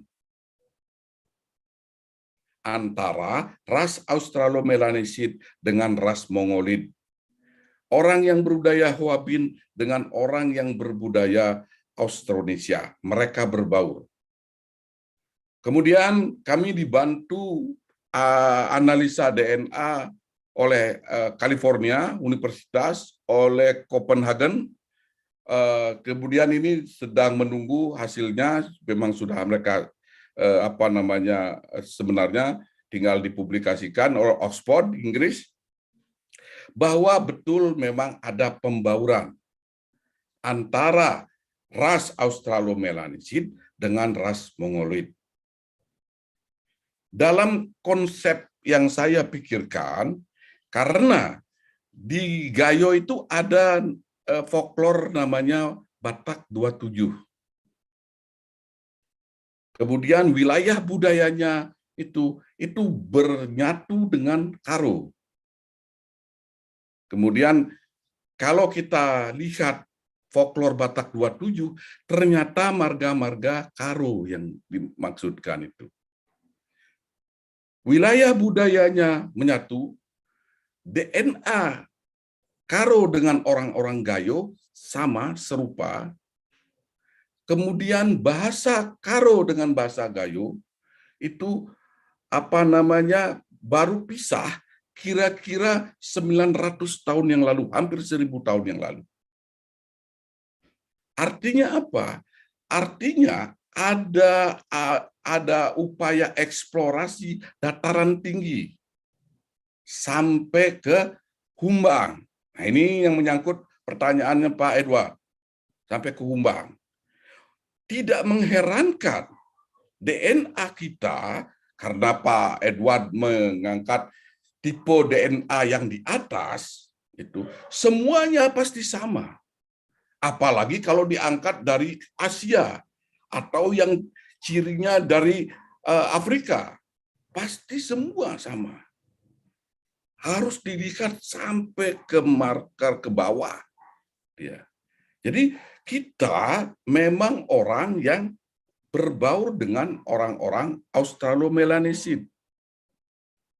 Jadi 6.000 tahun yang lalu di Piasi Jabja, Piasi Simsim, di Humbang itu, saya menduga adalah orang-orang yang berras Australomelanesid. Nah, itu. Ada orang asli, kan tadi saya sampaikan. Mungkinkah ini orang-orang ini yang mengeksplor termasuk juga kisaran di Cianjur mula-mula atau sekitarnya. Nah, pada periode belakangan berkembangnya, ini jauh berkembangnya pesisir timur dan pesisir barat, masuklah orang-orang yang dari luar, banyak pedagang dari luar, migrasi juga masuk, migrasi atau mungkin sebelum abad 9, sebelum abad ke-6, sebelum 1000 tahun yang lalu ada migrasi yang datang yang memberikan dasar budaya bagi orang-orang yang ada di sekitar Sumatera bagian di pedalaman. Orang-orang ini terus kemudian berkembang, kemudian bergabunglah dengan orang-orang pedagang-pedagang dari pesisir timur dan pesisir barat. Makanya tidak mengherankan Sitor Situmorang menyatakan bahwa organisasi BIUS yang awal, yang paling tua itu sekitar 1000 tahun yang lalu, hampir sama dengan kita. Orang-orang ini yang datang belakangan yang berbudaya pertanian inilah yang mengeksplorasi wilayah Cianjur Bulan-Bulan. Keberadaan orang luar mungkin ini dalam rekonstruksi saya tidak sangat mungkin keliru, harus ditanyakan, harus diteliti lebih jauh lagi. Orang-orang pedalaman inilah yang memunculkan folklore agar keberadaan orang awal dan orang pendatang ini tidak menjadi konflik. Oleh karena itu harus dibuat satu tokoh yang menjadi cikal bakal. Saya melihatnya begitu dari konteks antropologis. Karena tidak mungkin orang Raja Batak turun dari langit ke di atas busuk buhit. Karena harus konteks religi. Begitupun dengan keberadaan orang lain, itu supaya tidak memunculkan konflik, harus dibuat satu tokoh. Itu yang saya gambarkan. Saya tidak percaya betul bahwa satu orang bisa menghasilkan sekian, tidak. Tetapi bagaimana konsep itu, konsep tentang keharmonisan itu dimunculkan dalam rangka menghadapi konflik-konflik yang ada. Dari mana konflik? Dari folklore-folklore Batak pun, dari dunia atas pun, ketika sebelum turun dari langit pun, itu konflik itu selalu disampaikan, dimunculkan. Gitu. Jadi saya pikir keberadaan si Raja Batak itu lebih kepada bagaimana, makanya berbeda genealogis Isumbaun dengan Tatea Bulan. Kemudian yang Isumbaun, kenapa harus menggunakan gong? Gong, teknologi gong itu jauh lebih belakang dibandingkan teknologi gendang. Apakah Isumbaun mewakili kelompok pendatang di masanya, sehingga mereka menyebut dirinya Batak Toba karena orang-orang dari Balige lah yang banyak menyebut dirinya Batak Toba. Kalau versinya siapa? Yang dari Hawaii itu yang ahli tulisan Batak itu Kosok, Prof. Uli Kosok. Uli Kosok, oke, ya Uli Kosok itu menyebut bahwa orang-orang dari Balige lah yang lebih banyak menyebut dirinya Batak Toba. Itu. Jadi apakah ada hubungannya dengan hal seperti itu? Ini mesti harus ada kajian-kajian yang baik lagi gitu. Nah, kemudian Mansuria, sampai detik ini tidak ada penelitian yang menyatakan bahwa orang Batak berasal dari Mansuria. Penelitian ya. Kalau ungkapan bisa-bisa aja, tapi penelitian tidak pernah ada. Gitu. Budaya Batak, kalau bagi saya, lebih cenderung kepada mengikuti teori out of Taiwan itu. Jadi kenapa? Karena budayanya relatif serupa. Gitu. Jadi lebih kepada dari sana. Tapi kalau Mansuria, sampai saat sekarang, saya sendiri, mohon maaf, tidak pernah membaca itu. Dan dalam artikel-artikel saya pun tidak pernah mengungkapkan hal semacam itu atau saya pernah membaca semacam itu dari Mansuria. Artinya dalam kajian ilmiah ya, artinya orang yang melakukan kajian ilmiah, penelitian arkeologis ataupun penelitian antropologis di sana. Atau penelitian DNA mungkin. Nah, kemudian ini memang menarik dia. Ketika Sagala dan Limbong, saya pernah sampaikan juga di Samosir bahwa saya tidak tahu Sagala dan Limbong ternyata genealogisnya itu tidak sepanjang itu. Mengapa? Gitu. Nah, ini kan menjadi pertanyaan-pertanyaan kita sebenarnya, pertanyaan saya memang, pertanyaan kita semua, bahwa mengapa tidak sepanjang itu genealogisnya, seperti umpamanya pasti harusnya lebih tua dari Sinaga, lebih tua daripada, lebih banyak daripada 32 sundut umpamanya. Nah, ini memang tidak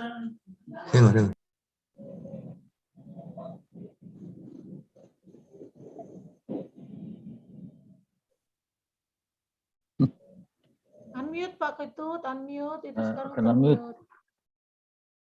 Unmute Pak Ketut. Ya. Sampai mana tadi?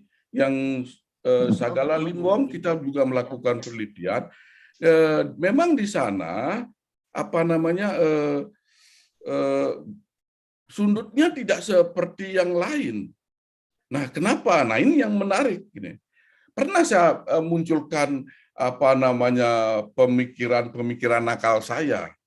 Apakah orang Sagala dan Limbong itu memang ketika tanah ini kosong karena bermigrasi orang ke Urat,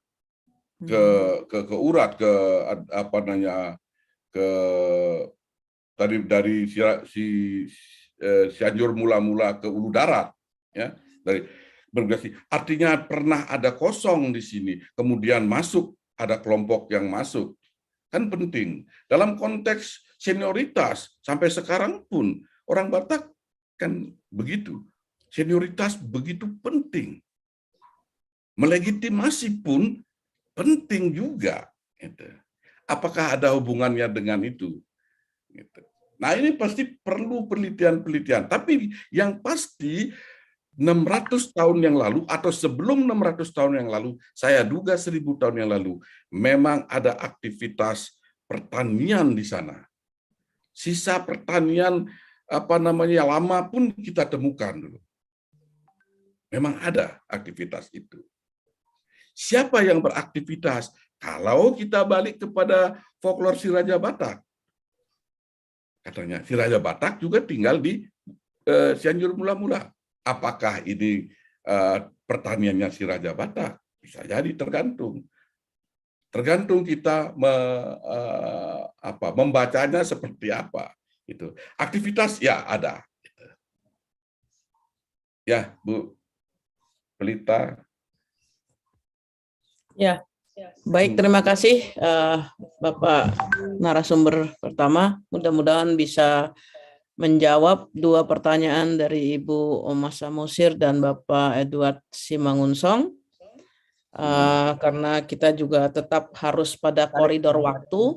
Nanti kita akan, kalau masih ada pertanyaan atau yang katakanlah belum puas, nanti kita akan bisa buka sesi berikutnya.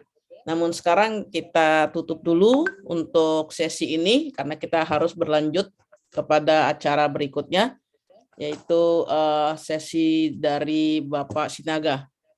Untuk itu saya serahkan kepada Bapak Hari Nainggolan. Silakan Pak. Baik, terima kasih Ibu Pelita. Di tengah-tengah kita sudah hadir Bapak Sepwan Sinaga. Bapak Sepwan sudah di sini kah, Bapak? Ya. Ya, sudah Pak. Iya. Iya. Kabar. Nah, iya.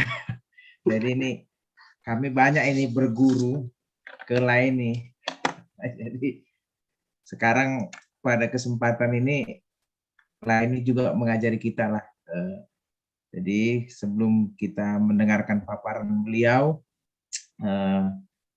kami akan bacakan dulu CV daripada narasumber kita ini yang mengenang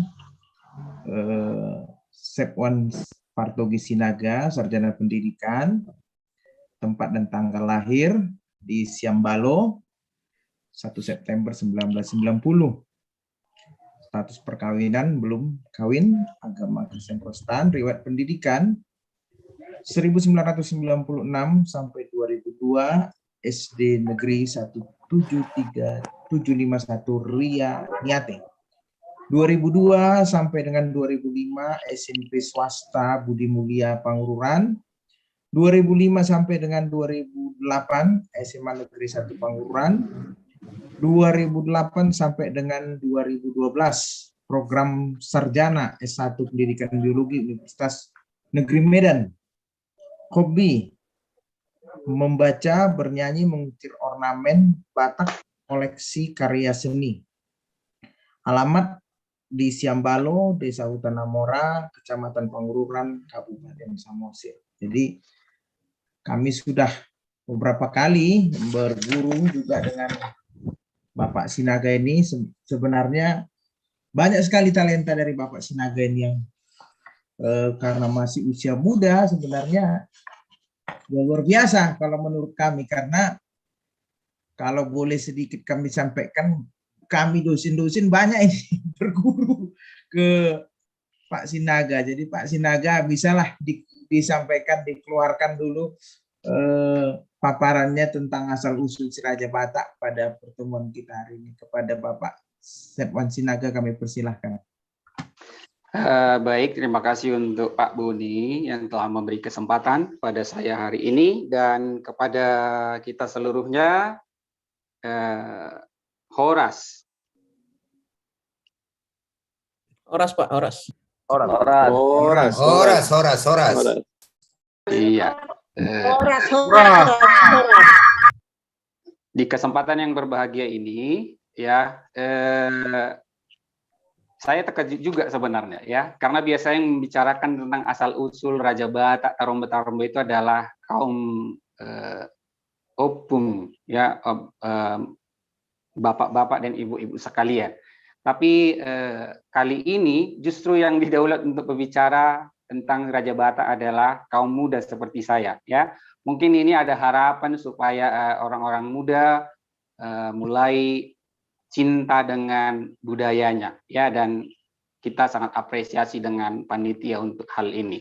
Baik, pertanyaan pertama sebelum kita masuk ke asal usul si Raja Batak, siat dia do boto on ta, ya, do tarida bangso Batak, ya. Dari mana kita tahu dan dari mana akan kelihatan yang namanya orang Batak? Tentu ya dari budayanya, tata cara hidupnya, kemudian peninggalannya, artefaknya, ya kita sudah sama-sama mengetahuinya, ya. Dan kemudian bagaimana dengan si Raja Batak, ya?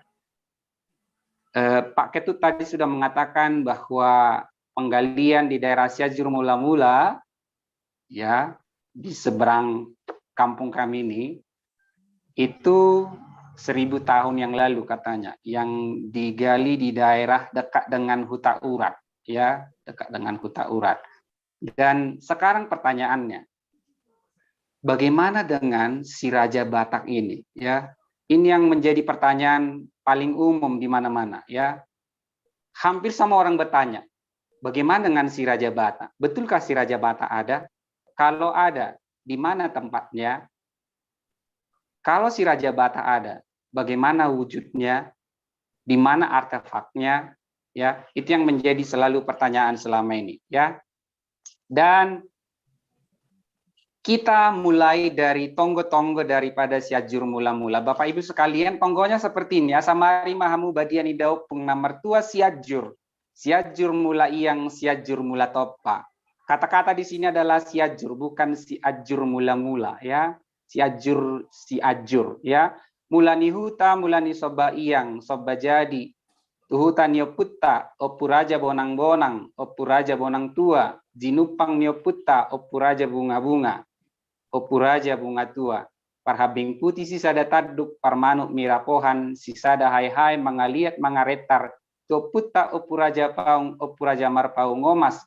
Bawa guru tinitang, bawa saur niaji. Nama jadihon harajaon, saniang naga tunggal, rumah para sang bosi. Nani uluhon nioputta martua rajauti, uti soramate, uti soramatua.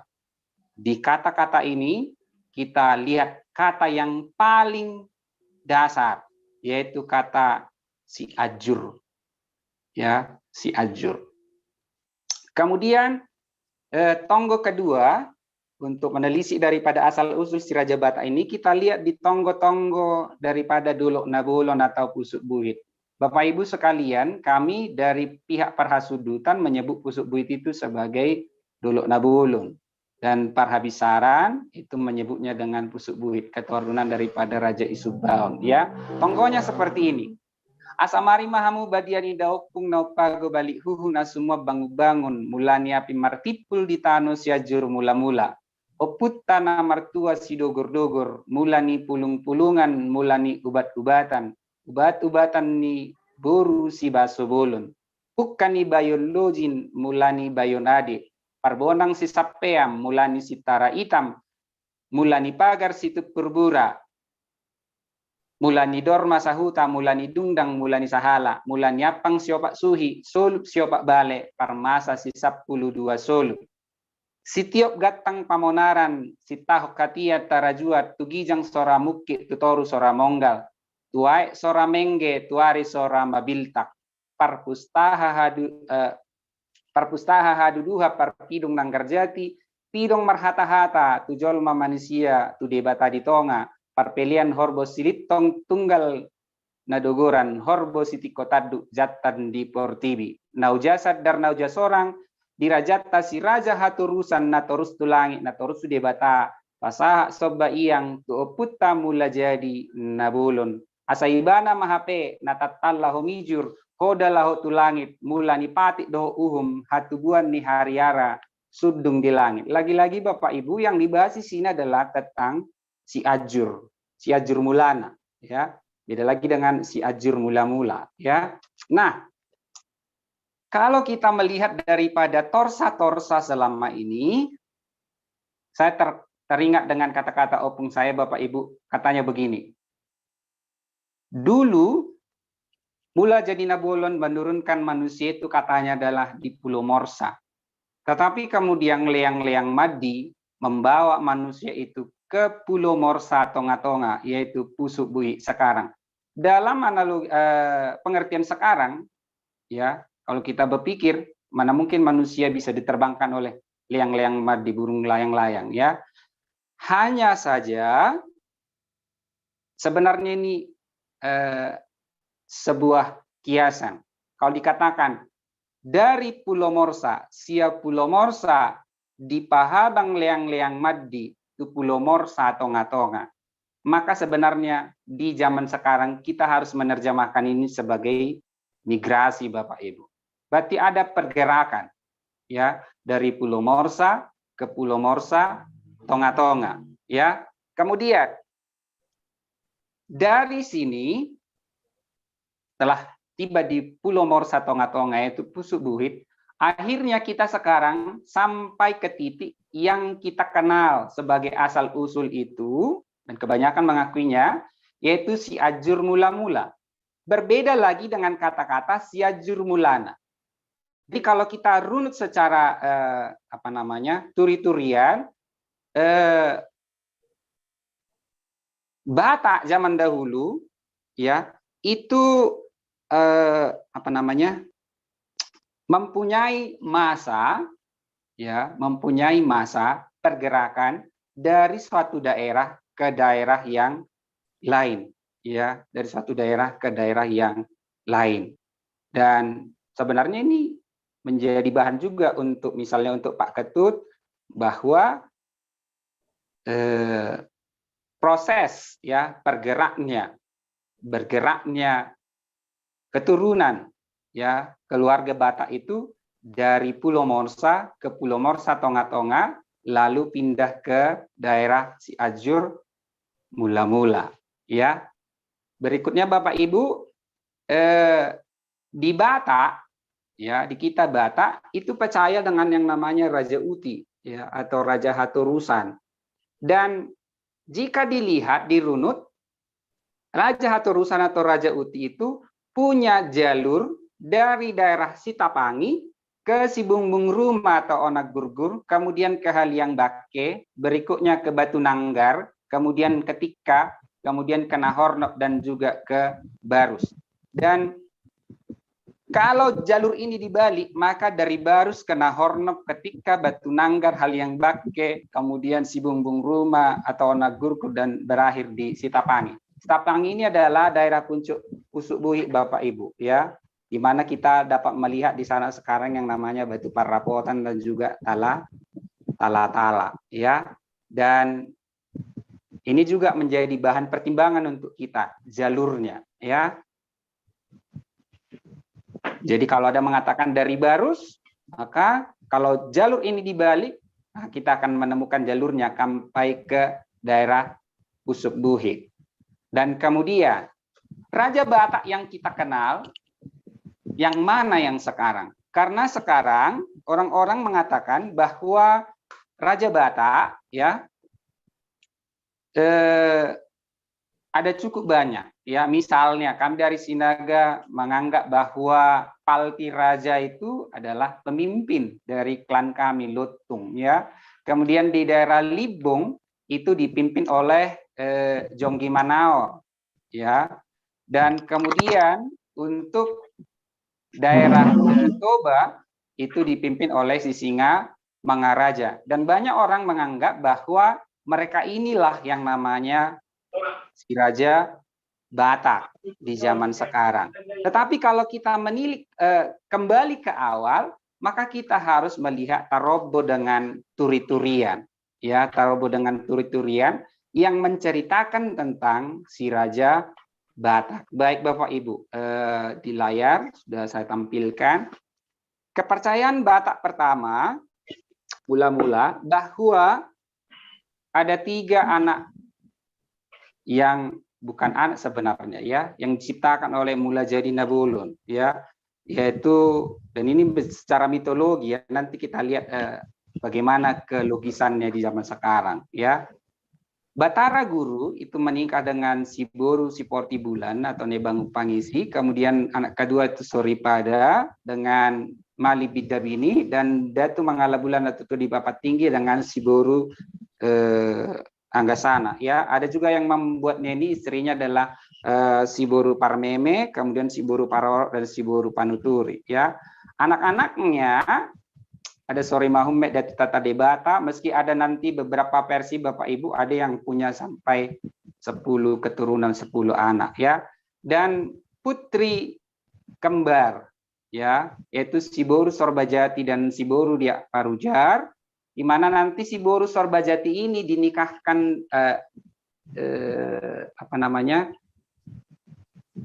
dengan si Raja Odap-Odap, tetapi karena katanya rupanya jelek, ya, akhirnya dia tidak mau, dan si Boru Sorbajati akhirnya katanya meninggalkan dunia atas, dan berikutnya si Boru Dia Parujar harus menggantikannya. Dan si Boru Dia Parujar akhirnya tidak mau juga, dia turun ke dunia tengah, akhirnya menciptakan tanah katanya.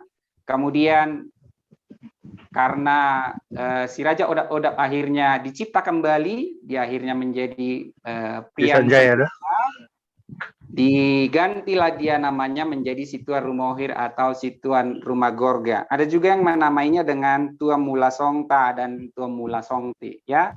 Dan dia mendapatkan 7 anak, ya. Datu Sumoba Purba, Rodang Nabulos, Siparongge Ulu Balang, Gubok Nabulon, Datu Maraungaung, kemudian Datu Nebala Totongan, kemudian Raja Ihak Manisia. Raja Ihak Manisia ini katanya menikah dengan saudara kembarnya, yaitu si Boru Hitam Manisia, ya. Dan keturunan Raja Ihak Manisia dengan si Boru Hitam Manisia adalah Tua Mulaharanna, ya. Tua Mulaharanna kemudian memperanakkan Tuan Raja Humuria. Tuan Raja Humuria akhirnya memperanakkan Raja Miok-Miok, Patudal Nabego, Aji Lapas-Lapas. Dan semua ini sudah manusia Bapak Ibu, ya. Sudah manusia. Kemudian Raja Miok-Miok menikah dengan si Boru Pastu Purnama, menurunkan Raja Eng Banua atau Raja Banua yang menikah dengan Boru Sinuan. Kemudian Raja Eng Banua ini menurunkan Raja Aceh atau Raja Ujung Aceh, kemudian Raja Bonang-Bonang atau Raja Domia, dan Raja Jau. Jau ini sebenarnya penyebutan untuk orang-orang yang Melayu, ya.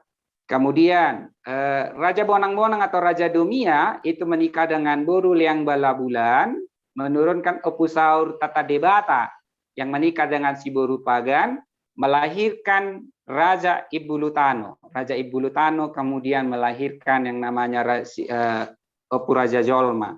Opu Raja Jolma inilah Bapak Ibu yang menurunkan generasi daripada si Raja Jolma yang diberi gelar dengan si Raja Batak. Dan Raja Batak yang terakhir itu mempunyai nama Opu Jongguanitano yang menikah dengan si Boru Raung Nabolon.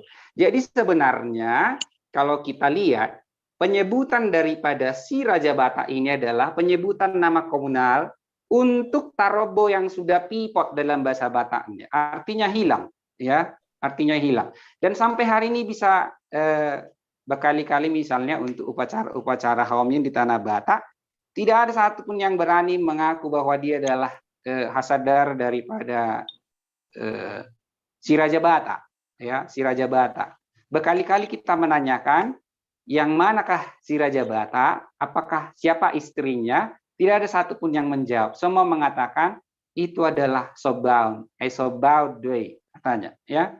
Yang artinya adalah itu adalah nama perkumpulan, penyebutan. Karena di masa itu belum ada marga, jadi belum ada kewajiban untuk mengingat tarobo yang ada di atasnya, ya. Dan dari Opu Jongguanitano ini, ya, Opu Jongguanitano ini kita mendapatkan orang yang sudah mempunyai marga yang kita sebut sekarang sebagai Batak jika dia mengaku sebagai keturunan Raja Batak, ya. Yang pertama adalah adanya Opu Tatea Bulan, ya, sebagai anak pertama yang menikah dengan Dolsi Baso Bulon. Kemudian yang kedua adalah Raja Isubaon, dan ketiga ada anaknya namanya Toga Laut. Tetapi Toga Laut ini dalam turi-turian dikatakan bahwa dia meninggal sewaktu kecil, meloncat dari batu, ya, dan tidak mempunyai keturunan, ya. Opu Guru Tatea Bulan mempunyai 5 orang anak, yaitu Raja Biak-Biak, kemudian Saribu Raja, Libong Bulan, Sagala Raja, Silau Raja. Burunya ada Biding Laut, Pareme, Ating Haumasa, Sanggul Haumasa, dan Natijo. Di kami yang klan Lutung, Buru Pareme menikah dengan Saribu Raja, kemudian lahir Raja Lutung akhirnya memperoleh anak, yaitu Sinaga Situmorang Padiangan Nenggul, Simatupang Aritonang Siregar, dengan anak burunya yaitu si Boru Amak Padan yang menikah dengan Raja Subba yang nanti melahirkan keturunan si Hobing dengan si Mamora. Sedangkan Raja Subban punya 3 anak, yaitu Tua Sori Mangaraja, Raja Asiasi, kemudian Sakar Somalidang, dengan 1 buru yang orang Batak mengatakan Tubuh Songo Gumul, yaitu yang disebut dengan si Boru Bulung Pait, yang dianggap sebagai asal usul daripada semua golongan racun, ya. Dan lengkaplah Bapak Ibu kalau dikatakan, kalau Pak Ketut tadi mengatakan 1000 tahun, ya mungkin saja, tapi harus kita lihat yang mana dia, ya, yang mana dia. Dan di sini mungkin terbuka wawasan kita bahwa Raja Batak yang komunal itu yang tidak kita ketahui lagi nama-namanya dan keturunannya di atas, ya, menjadi sebuah titik bagi kita bahwa peradaban Batak itu sebenarnya sudah sangat tua, ya. Karena yang kita tahu sampai sekarang hanyalah Tarombo yang dari turunan Opu Guru Tatea Bulan dengan juga Raja Isubaon, ya. Jadi poin sebenarnya bagi yang meragukan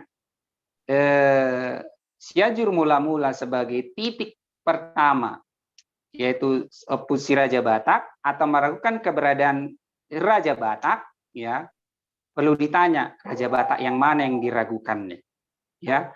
Apakah yang dari keturunan Opu Guru Tatea Bulan dengan Raja Subaun, ataukah Raja Batak yang sebelumnya, ya, yang menurunkan Guru Tatea Bulan dengan Raja Isubaun, ya. Saya kira demikian Bapak Ibu, ya.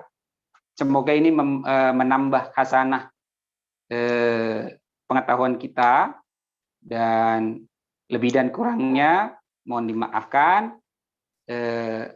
Tinaba hausada sinat dehot tusitorok kol tak bulat digijang sumoro obu manogot ulipe hatapitor sabunga kata torop asagapi parsolian sudehita marolopolo. Dan ujungnya, ya, di akhirnya Opu kami mengatakan supaya kita mengingat 3 hal ketika membahas tentang Raja Batak, yaitu kita harus marbisuk, kemudian marbungaran, dan juga marpustaha, ya. Tak pakai mabisukta mengatusi haroronyo putta si Raja Batak. Marbungaram mata baik warna. Alai iko marpustado hita di bagas rohat tabi. Manukun oputtai si Raja Batak. Mau liate malabak pusu, horas, horas, horas. Mas, terima kasih Amang Setwan Sinaga yang telah memberikan paparan yang sangat bagus. Ya, kita akan lanjutkan dengan sesi bertanya yang akan langsung dipandu oleh Inang Pelita. Baik, mungkin share-nya itu ditutup lagi, share screen share-nya. Ya. Amang Inang, kita akan masuk sesi kedua tanya jawab. Tanya jawab ini ditujukan kepada narasumber kedua, Bapak Setwan Sinaga. Kalau ada yang mau bertanya, silakan. Saya hanya buka 2 pertanyaan. Namun sebelumnya ini juga kami karena kita bikin live streaming di YouTube. Ada pertanyaan yang saya bacakan dulu. Pertanyaannya begini. Ada 2 ya Pak ya. Jadi satu dari Bapak Sampai Purba. Pak Sinaga, dari sumber mana asal tonggo tersebut Bapak dapatkan untuk meyakinkan kita akan orisinalitasnya? Karena itu yang menjadi basis Bapak dalam diskusi yang sekarang ini. Karena tadi sesuai yang Bapak bilang, kita harus marpustaha, kita harus juga bisa meyakinkan para pemirsa kita. Kemudian ada juga dari Bapak siapa tadi namanya? Maradu Sibarani dari Serpong, Tangerang Selatan. Pertanyaannya, kenapa ada sebutan bangsa Batak? Kenapa tidak suku Batak? Karena Indonesia disebut bangsa atau bangsa Batak, bangsa Indonesia. Tidak mungkin ada bangsa di dalam bangsa. Mohon penjelasan. Jadi itu dari YouTube. Kami juga menampung yang dari YouTube. Kita harus juga ini ya, karena kita live streaming saat ini. Di sini sudah ada 2 penanya. Yang dari Zoom, yaitu Bapak Carles Sinaga dan Bapak Yunus Sitomorang. Saya persilakan pertama untuk Bapak Carles Sinaga. Mohon di-unmute. Ya, terima kasih Horas untuk kita semua. Saya Carles Sasulan Sinaga, bertempat tinggal di Batam. Ya. Jadi menanggapi dari pemaparan para Setna Sidoli ya. Jadi saya ada baca buku di Daniel Peret di kolonialisme dan etnisitas di Sumatera Timur Laut. Disebutkan pada tahun 1282 sudah ada utusan dari negeri Batak ke istana Maharaja Tiongkok Kublai Khan. Jadi pada tahun itu sudah ada utusan, artinya Batak itu sudah punya nama. Nah, itu satu. Yang kedua, catatan Marco Polo tahun 1292 saat dia berkunjung ke Sumatera, dia mengunjungi 6 negara, yaitu Verlek, Samatar, kemudian termasuk Barus, yang 3 lagi saya lupa. Semua raja-raja di situ menyatakan tunduk kepada Khan yang Agung. Jadi itu jaraknya dari utusan Raja Batak ke istana Maharaja Tiongkok itu sekitar 7 tahun, 1285 ke 1292. Kemudian setelah itu ada catatan-catatan lain ya, seperti Tommy Pires menyatakan Raja Tamiang kita tahu ada di daerah Langkat, itu Raja Batak. Kemudian Fernand Mendes Pinto, ini yang meskipun bukunya kontroversi, di bukunya dituliskan dia ikut masuk ke istana Raja Batak, yaitu di daerah Pananiu. Kalau perkiraan saya itu ada di sekitar Maulebo sekarang.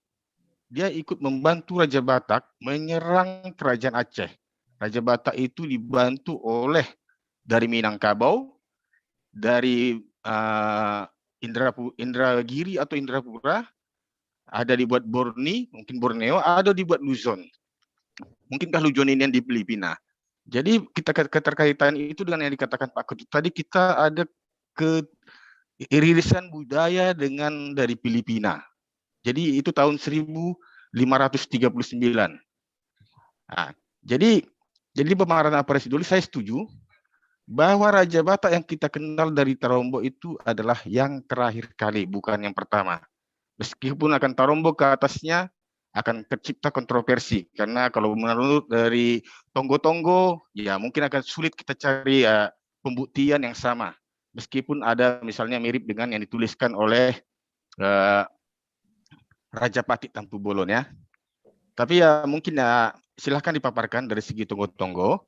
Terima kasih atas itu. Nanti kita akan coba kaji lagi dari sisi catatan-catatan dari asing, karena saya coba baca-baca buku dari luar bahwa Batak dari tahun 1285 itu sudah dikenal mengirim utusan, artinya kerajaan itu sudah ada.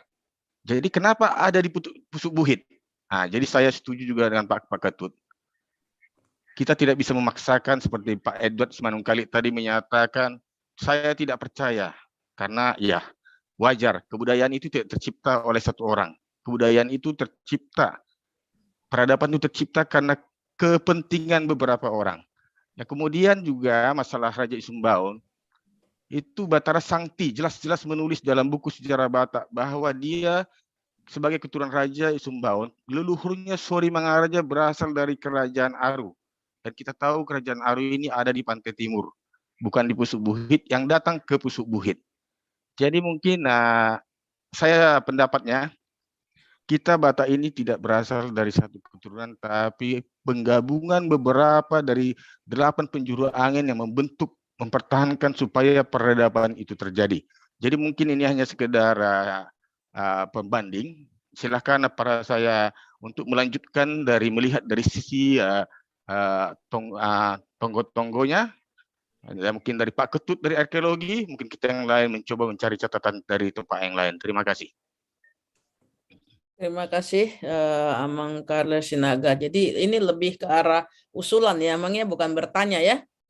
Ya, baiknya memang dari kita kaji dari semua sisi. Kalau ada yang DNA seperti Amang Simanungkalit tadi, bukan hanya dia punya data, mungkin kita buka. Karena kita perlu melihat dari semua sisi tentunya. Terima kasih, Nak. Ya. Baik, terima kasih. Nanti usulan itu juga kami catat untuk di waktu yang lain kita mungkin bisa undang sebagai pembicara. Untuk yang kedua, saya persilahkan Amang Yunusi Tumorang. Silakan, Amang.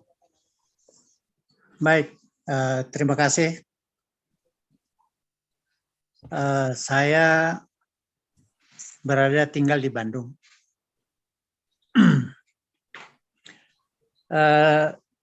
Saya mau ke Pak Ketut nih. Maaf Amang, saya interupsi. Nanti ada sesi berikutnya untuk pertanyaan kepada siapa saja. Saat ini hanya untuk ke Bapak Sepwan Sinaga. Oh, begitu. Kalau ya? Amang, ya, karena kita buka 3 sesi, jadi sesi kedua ini adalah hanya untuk narasumber kedua, tapi nanti di sesi ketiga tanya jawab kita buka untuk semua. Oke, baik. Beginilah. Jadi tadi Pak Sinaga sudah menyampaikan apa itu silsilah, ya, mulai dari Raja Miok-Miok dan seterusnya. Memang saat ini kita belum ada jawaban yang tegas ya.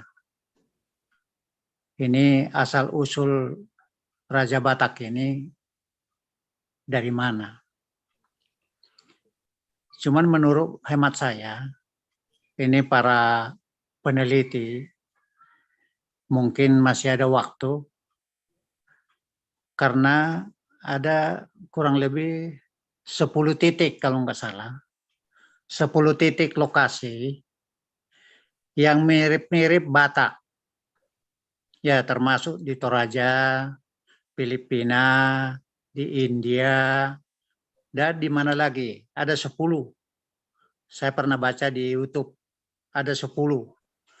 Nah, barangkali, oh ya, ada teman saya yang pergi ke Mongol, saya titip, tolong dicari informasi apakah memang orang Mongol ada yang merantau ke Indonesia atau ke Sumatera menjadi orang Batak.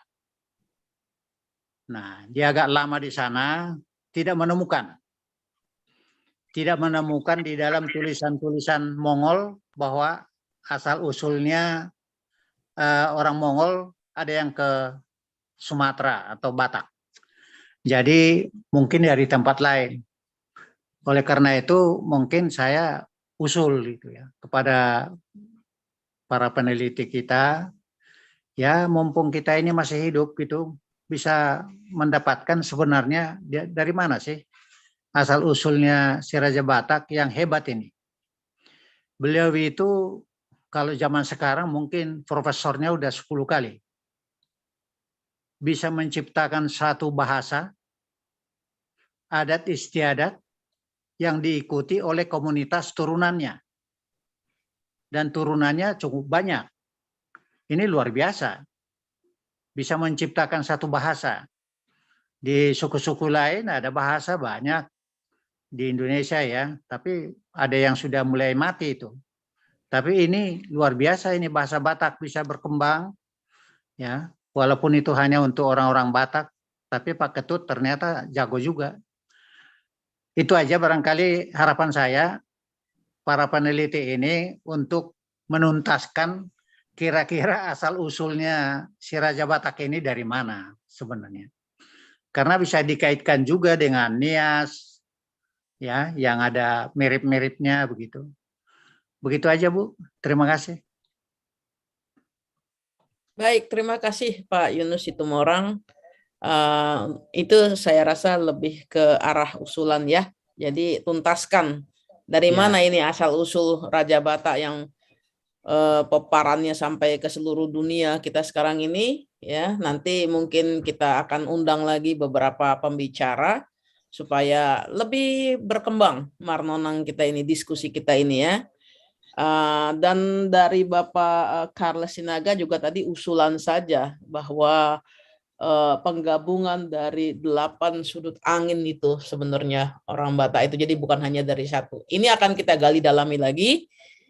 Tapi tadi ada 2 penanya dari YouTube yang ditujukan kepada Pak Sepwan Sinaga. Tolong dijawab Pak, silakan.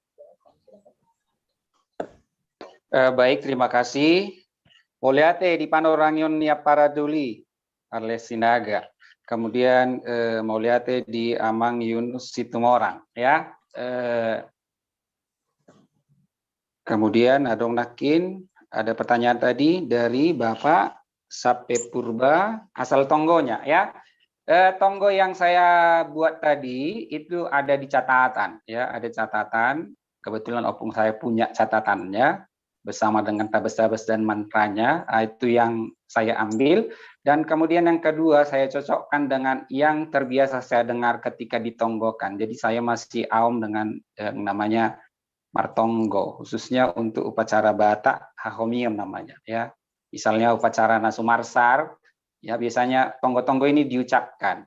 Ya, itu yang asal usulnya. Kemudian yang kedua tadi, mengapa lebih baik ya, ini sebenarnya usulan ya.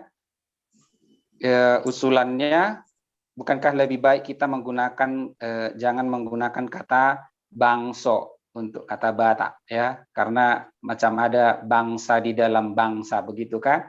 Tapi ya memang itulah yang terjadi di masyarakat. Sampai hari ini kita menyebut diri kita sebagai bangso Batak, sebagai keturunan si Raja Batak ya, terlepas mau diterima atau tidak ya memang begitulah kenyataannya di masyarakat ya. Tapi ada juga misalnya saya lebih cenderung mengucapkan kata home, kaum Batak ya, home Batak ya. Tapi mungkin kenapa harus disematkan kata bangsa ini ya, mungkin karena sudah tingginya peradaban daripada orang Batak. Sampai pemerintahannya ada, misalnya dalam pemerintahan bius ya, demokrasinya sudah jelas ya. Itu mungkin dari saya Ibu. Terima kasih.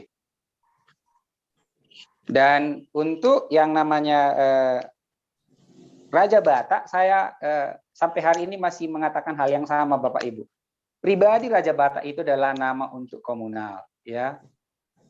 Adalah nama untuk komunal, bukan hanya untuk satu orang ya.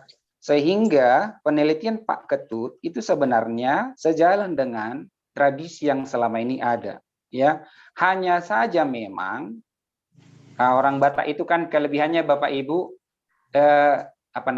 seholam parpustaha ditolona sude. Semua yang adalah pandai bercakap-cakap. Diminta apakah ada kau tuliskan, jawabannya tak ada.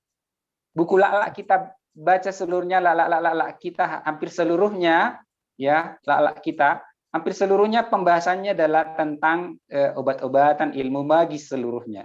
Gak ada tentang asal usul dijelaskan di sana. Paling pun ada itu hanya cerita tentang panopaon. Nah, itu ada. Ya. Itu mungkin sehingga cerita tentang si Raja Batak ini yang di atas daripada Opu Juangganitano itu akhirnya pipot, kalam, hilang dari ingatan orang-orang Batak. Dan kembali lagi muncul pada zaman Gurta Tiabulan dan Raja Isubaon. Ya, demikian. Terima kasih. Baik, terima kasih Pak Sepwan Sinaga, Bapak-bapak, Ibu-ibu yang tergabung dalam meeting kita atau marnonang kita pada saat ini, juga yang dari YouTube live streaming. Kiranya itu sudah dijawab. Saya hanya menambahkan sedikit tadi pertanyaan Pak siapa ya? Yang menanyakan kenapa disebut bangsa Batak dan kenapa tidak suku Batak. Itu sedikit aja saya tambahkan, suku itu kan di bawahnya bangsa. Kenapa kita sebut kita bangsa Batak? Karena memang kalau mau disamakan dengan bangsa, bangsa itu harus ada lokasinya, ada rakyatnya, ada pemerintahannya, dan itu kita semua ada di Batak, sehingga kita boleh disebut sebagai bangsa Batak. Dan sebagai tambahan, sebelum ada Indonesia merdeka tahun 1945, orang-orang Batak yang merantau dari negara Indonesia dan dari Bonapasogit sudah sampai di New York ini, ya. Dan kami di sini di New York ada Parsadaan Bangsa Batak yang sudah berdiri resmi ya. Karena sebelumnya sudah ada tapi tidak resmi. Secara resmi kami berdiri tahun 1935. Jadi 10 tahun sebelum Indonesia merdeka.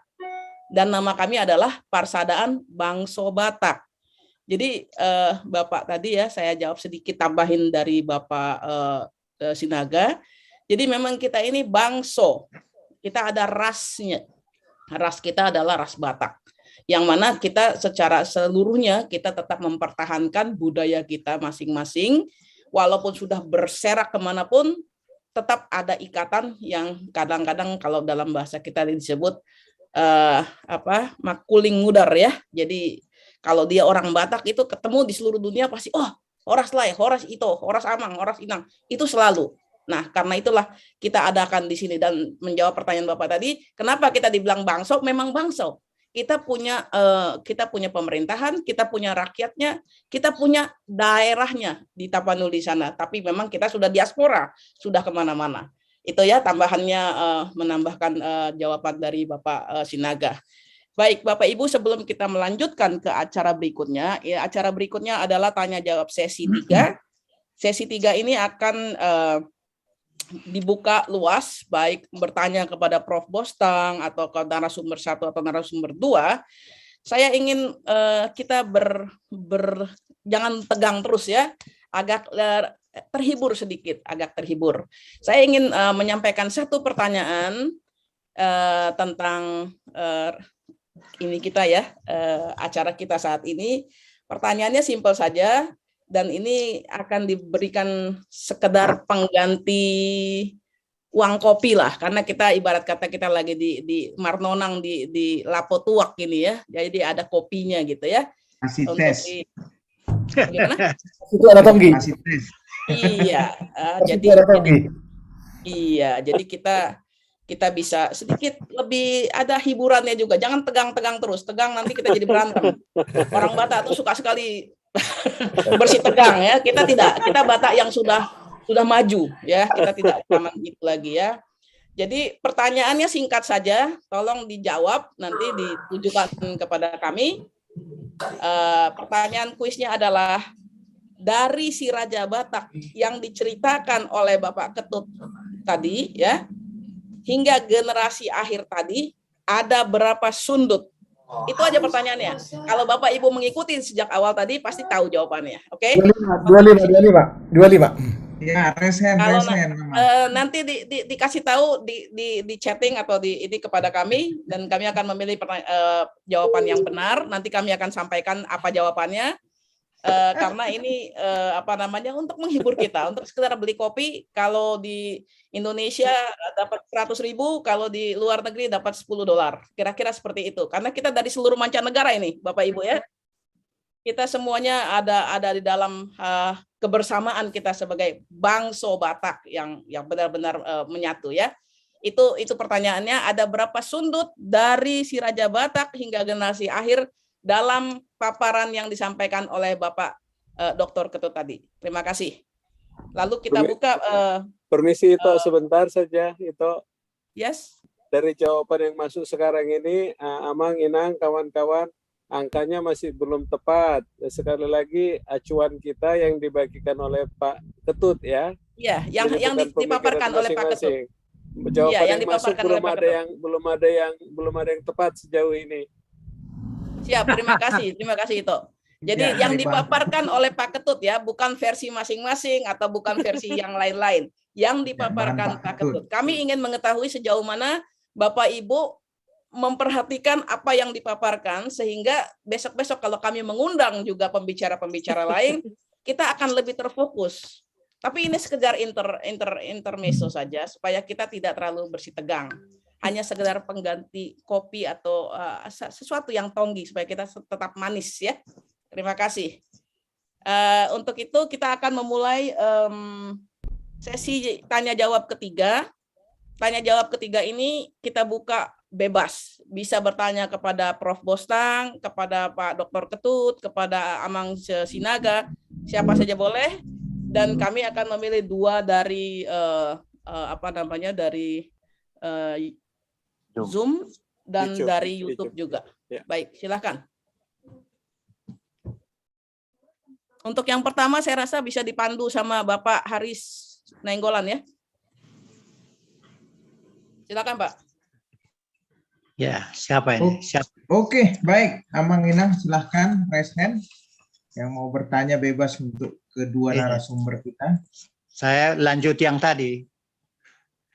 Lanjut mau ke Pak Ketut. Baik Amang. Nanti lanjut habis Amang, Amang Roland, Dr. Huta Julu. Ya, karena sudah Amang Roland juga sudah dari tadi. Baik.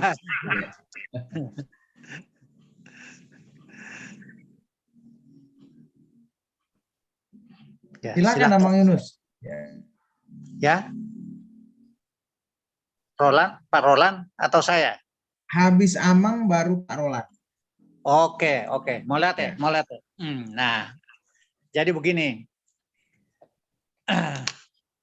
Tadi memang kita juga ragu ya, karena kalau dilihat dari tahun Yesus 2000 tahun yang lalu, dan ternyata kalau dirunut dari silsilah Tarombo, dirata-ratakan per generasi itu 25 tahun, apa yang disampaikan Pak Ketut itu benar, kurang lebih ya.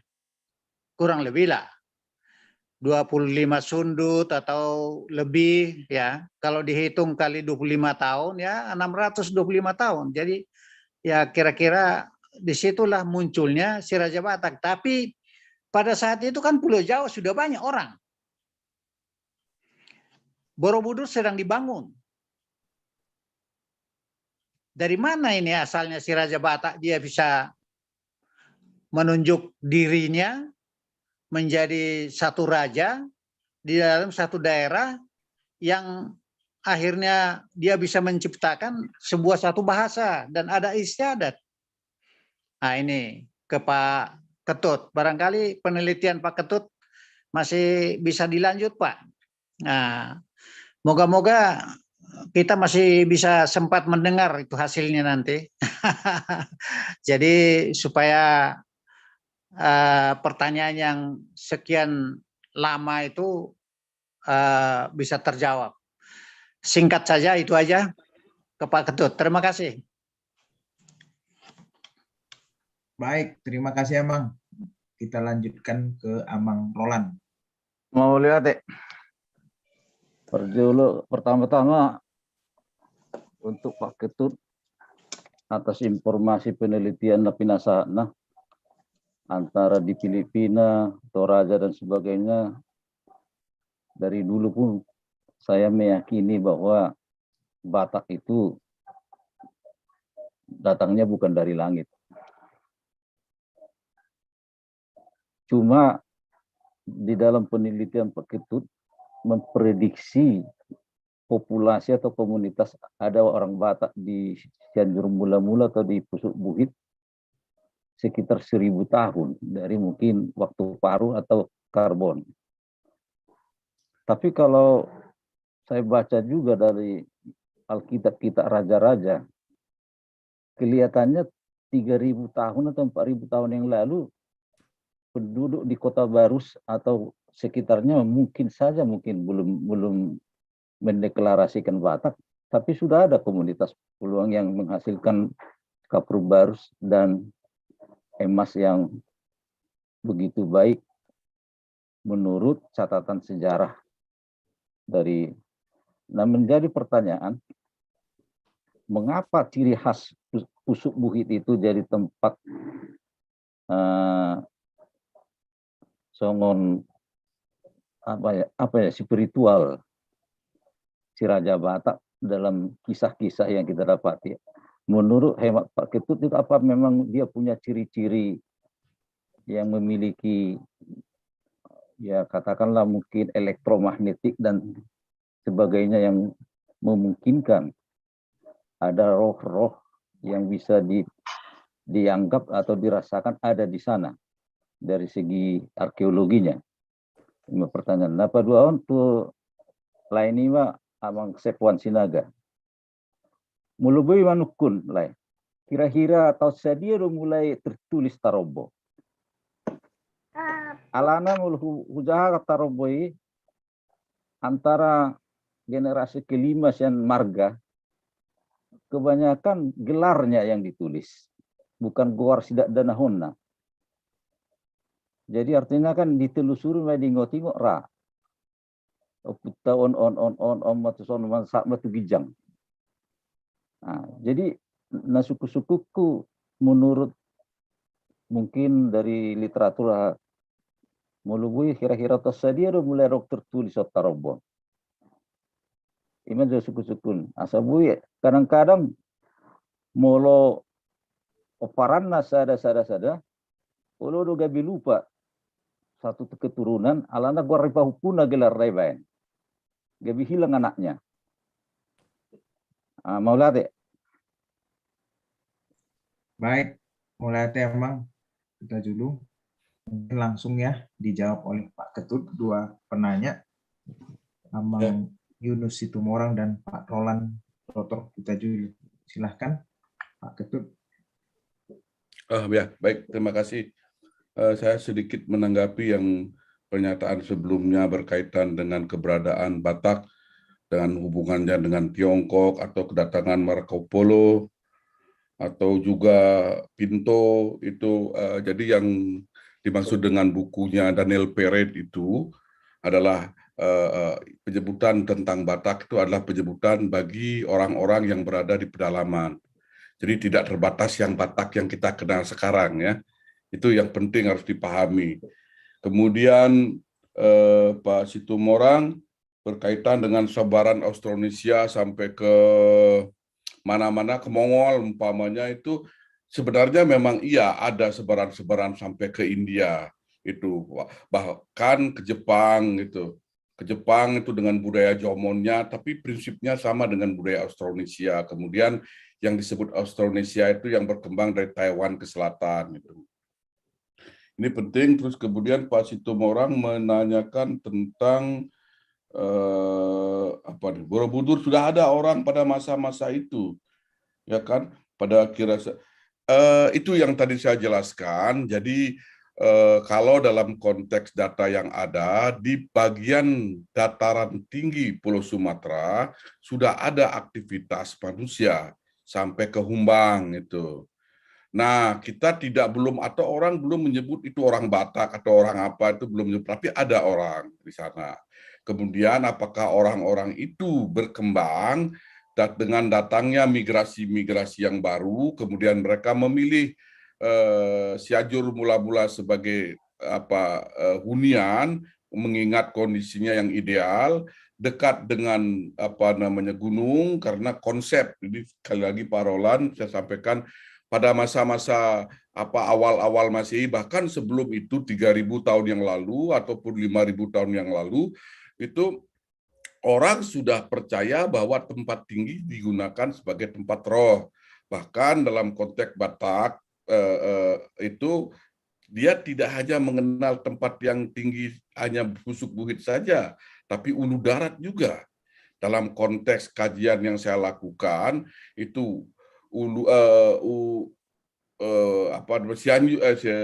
busuk buhit itu merupakan tempat tinggal roh leluhur, roh genealogis. Sedangkan ulu darat itu lebih kepada roh yang tidak mereka kenal, seperti Sumbaon umpamanya, Sombaon ya, seperti Sombaon umpamanya, seperti itu.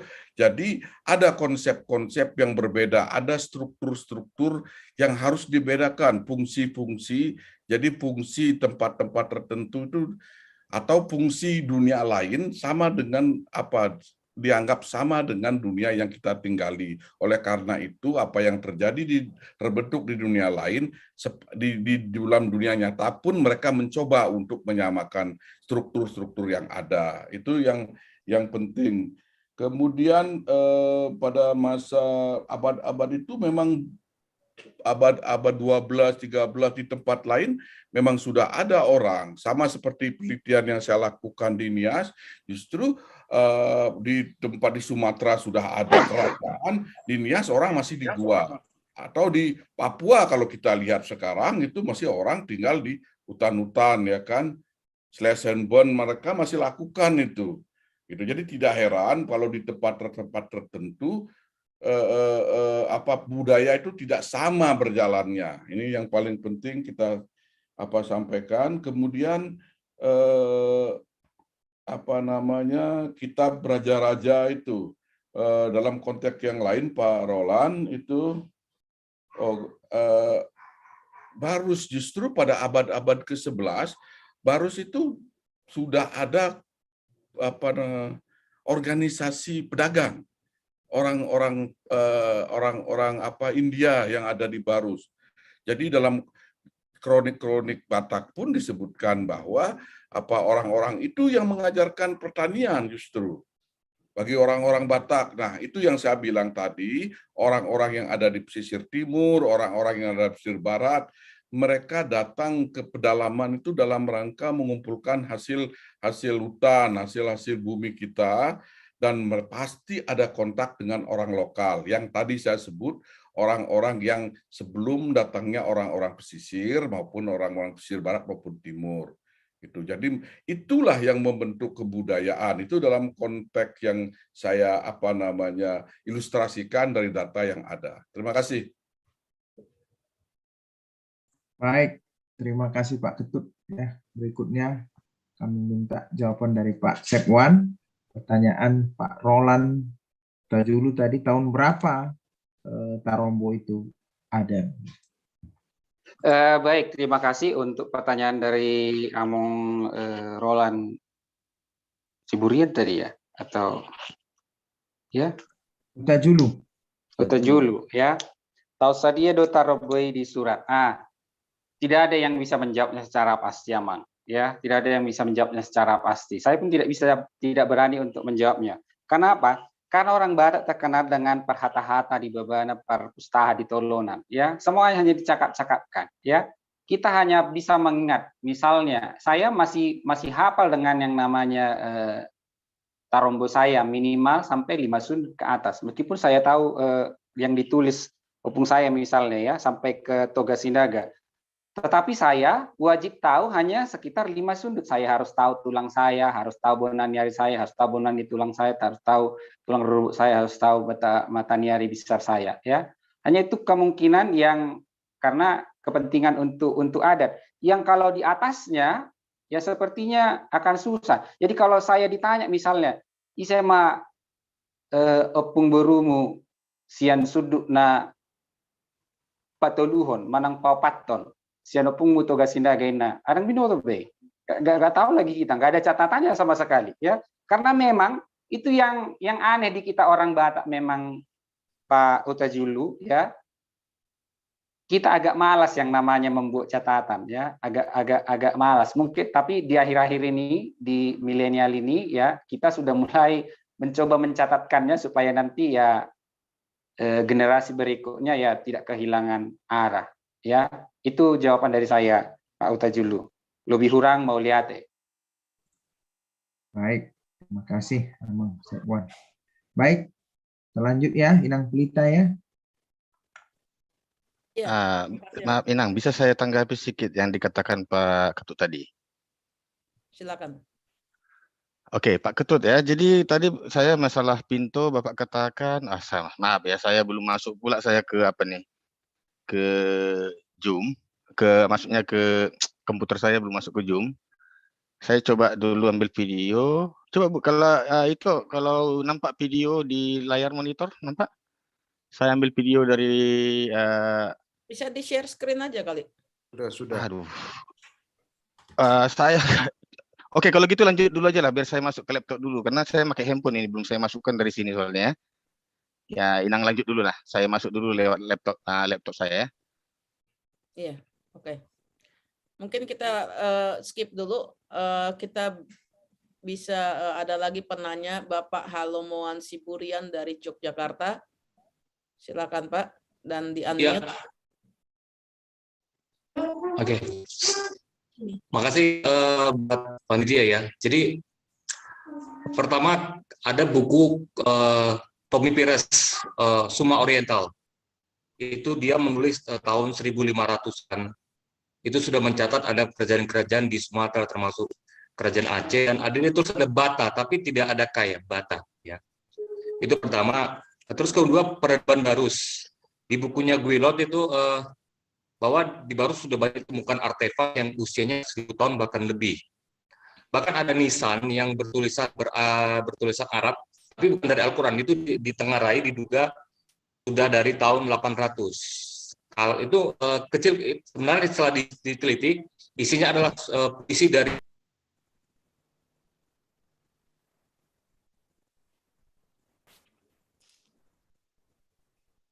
Hilang dia. Aku. Hilang dia. Hilang dia. Gimana ini? Itu baru satu. Penanya yang lain lah. Lanjut yang lain kalau ada yang bertanya karena ini mungkin masalah teknis ya. Oke, Inang, Kak Carles ini saya udah masuk lihat laptop. Coba saya share screen ya. Iya, oke. Aduh, kenapa hilang? Ya, kenapa hilang lagi? Kayaknya ada masalah Zoom ini. Saya pun kena aja dari laptopnya kena tendang juga. Bentar ya, saya masuk lagi ya. Oke. Karena penuh lagi. ini. Oh, penuh ya? Penuh. Wah, Aman harus keluar ya? yang dari ininya, dari handphonenya harus keluar karena penuh kita punya, nggak bisa lagi masuk. Udah full dia. Oke. Masuk lewat laptop dan keluar itunya. Kayaknya udah masuk. Oke. Saya coba itu Inang buatkan saya bisa share screen.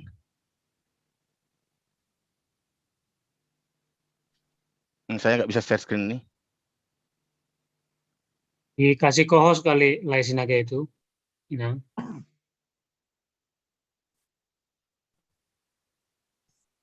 Emang Hari Nenggolan sudah diangkat jadi co-host. Yang satu lagi Pak, karena ada 2 akun kan, satu yang pakai apa yang tulisan karikatur itu, gambar karikatur. Sebentar, siap. Sorry, saya terlempar tadi. Halo? Yang satu lagi namanya apa ya? Carles Sinaga juga. Hebat teknologi kalian tuh. Saya emang nggak bisa ngikut itu.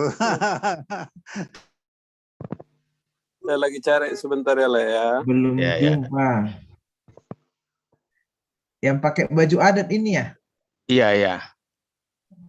Yang satunya harus dihilangkan itu Carles Nggak Sinaga. apa-apa sih, Karena sudah ada dua-duanya. Oh ini saya ketemu, silakan ya. ya karena Oke. yang satu tidak bisa masuk kalau ini dua. Nah, udah bisa ya. Jadi saya untuk menanggapi Pak Ketut tadi ya, mengenai betulkah Batak itu di pedalaman kata dia. Ini catatan Tommy Pires ya, sementara ini halaman 275, saya copy dulu. Jadi saya biar kasih tunjuk ya, ini bukan saya rujuk dari buku orang ya, ini bukunya Tommy Pires. Tapi memang yang dituliskan oleh penulis lain lah, bukannya dia langsung karena catatannya dia nemukan ya. Nah, jadi di sini dikatakan Pak Ketut ya, karena di Facebook pun sudah ribut mengenai kita Batak ini ya. Batak itu di antara Pase dan Aru. Jadi tidak ada kata pedalaman di sini. Memang disebut Raja Batak itu sudah Muslim Raja Tamiang ya, Tomijam ditulis ya.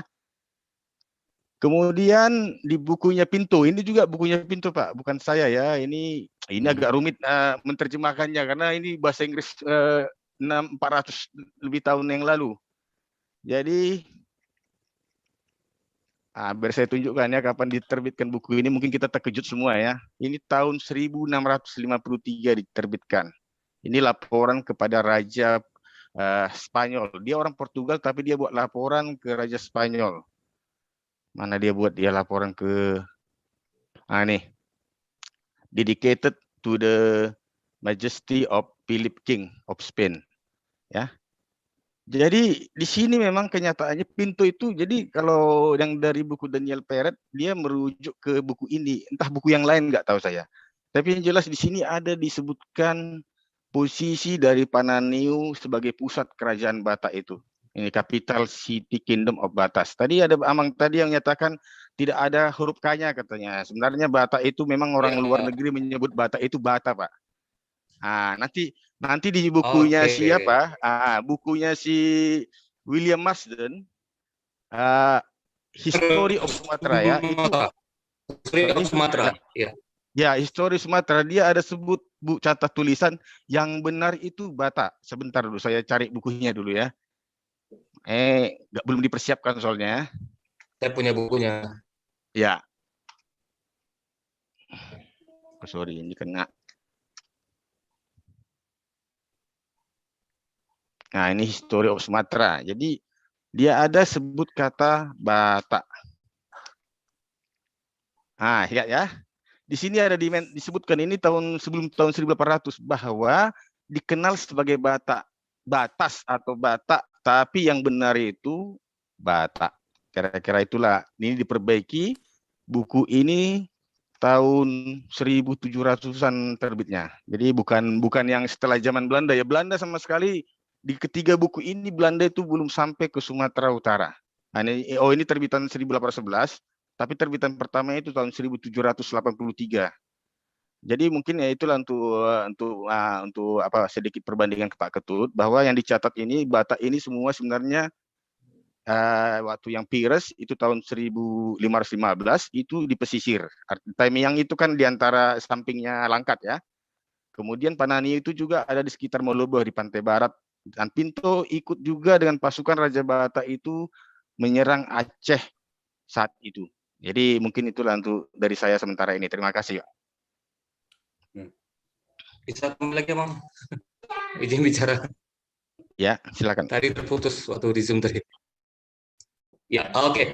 Terus yang kedua itu tentang waktu penyerangan Raden Chola ke Sriwijaya itu tahun 1025.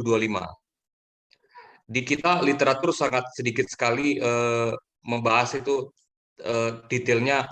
Ketika itu Raden Chola bisa menaklukkan Sriwijaya dan menangkap Raja Sriwijaya yang berpusat di Kedah. Kedah itu Malaysia sekarang. Tapi saya pernah baca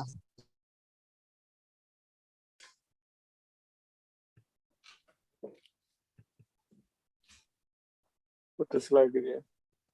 Putus. Putus dari tengah. Ya, sambungannya Mang Halomuan mungkin kurang kuat. Bulan depan aja lah dia. Dengar nggak? Tes. Ya, boleh sekarang. Oke ya. Hilang.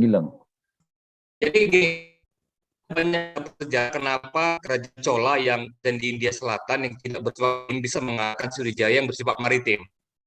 Nah, ada dugaan para ahli bahwa sebenarnya kekuatan Sriwijaya kan berada di Selat Malaka. Nah, ketika Chola menyerang, dia tidak menyerang dari Selat Malaka, tapi dari pantai barat, lalu masuk Selat Sunda, dan dia menyerang dari belakang, sehingga dia bisa mengalahkan Sriwijaya.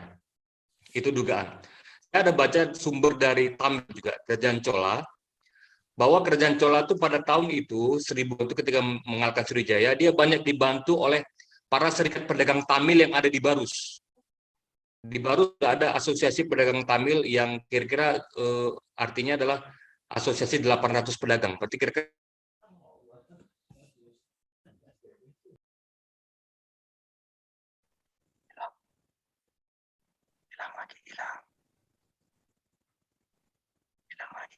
lagi. Kepenuhan. Dilanjut lah. Hilang lagi. dibantu oleh para pedagang Tamil. Dilanjut lagi. Kemudian Masuk dan lagi. di Tamil itu kerajaan Chola sempat mendarat dan bahwa Candi Bahal di Pontibi yang dari Sumatera itu adalah sisa peninggalan Chola dan di situ ada peradaban. Tapi saya belum dapat menemukan sumber.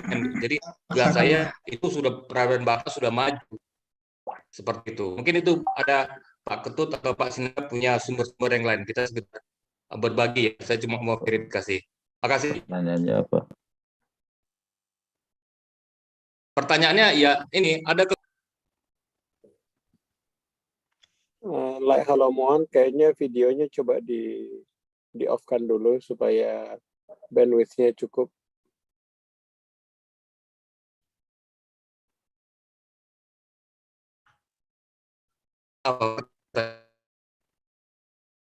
Bisa coba videonya di off-kan dulu lah.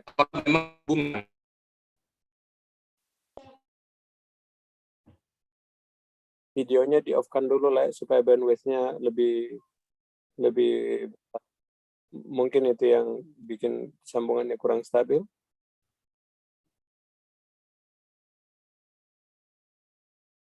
Silakan live.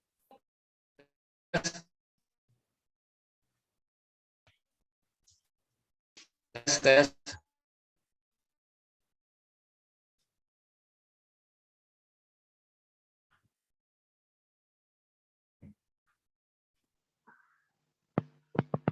Halo? Masih belum jelas lah Haloman. Mungkin videonya di off-kan dulu lah. Matikan dulu. Jelas, Pak. Jelas, suaranya jelas kok.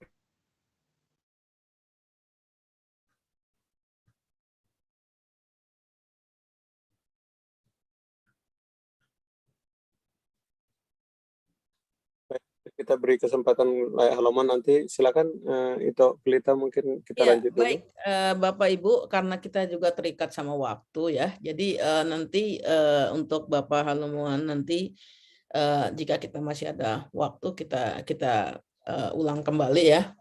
Jadi tadi sudah disampaikan beberapa pertanyaan dan juga usulan. Silakan dijawab Bapak Ketut dan Bapak Sinaga. Baik, terima kasih ke Pak Carles ya, Pak Carles Sinaga. Ya, terima kasih infonya, tapi yang penting juga harus kita pahami ketika orang bicara tentang Tamyang umpamanya, jangan berpikir bahwa Tamyang yang kita pahami itu yang seperti di pesisir raja. Karena dalam konteks pemerintahan, dalam konteks bisa jadi dia sampai ke dataran tinggi. Karena sama seperti yang kita teliti umpamanya kehadiran Majapahit di Tamyang. Itu ternyata kuburan Si Gajah Mada kita bongkar, itu ternyata sangat baru. Itu jauh pada sudah memasuki abad-abad ke-20 hampir itu. Jadi bisa jadi apa yang dimaksud Pinto ataupun yang lain sama dengan Panaya atau Panai ya kan itu. Jadi tidak dipahami letterlek bahwa seperti yang dalam konstruksi kewilayahan sekarang ini. Itu aja komentar saya. Kemudian kalau untuk Pak Hanomuan tadi bicara tentang bahwa kalau saya tidak salah tangkap itu beliau mau menyampaikan bahwa orang Batak itu sudah maju dulu, pernah ikut bertempur. Yang harus diingat ketika Chola menyerang Sriwijaya, kenapa dari belakang itu karena memang jalur dari belakang yang paling mudah pada musim tertentu. Ini yang penting harus dipahami. Sama dengan orang bermigrasi, kenapa tidak dari dari pantai timur Sumatera, tidak selalu, kenapa dari pantai barat? Pada abad ke-6 itu lebih banyak temuan-temuan arkeologis berada di pantai barat. Kenapa di pantai barat? Pada musim-musim tertentu mereka harus menggunakan pantai barat sebagai jalur pelayaran itu. Jadi bukan karena dari belakang semacam itu, tapi lebih mempertimbangkan aspek-aspek pelayaran, aspek angin.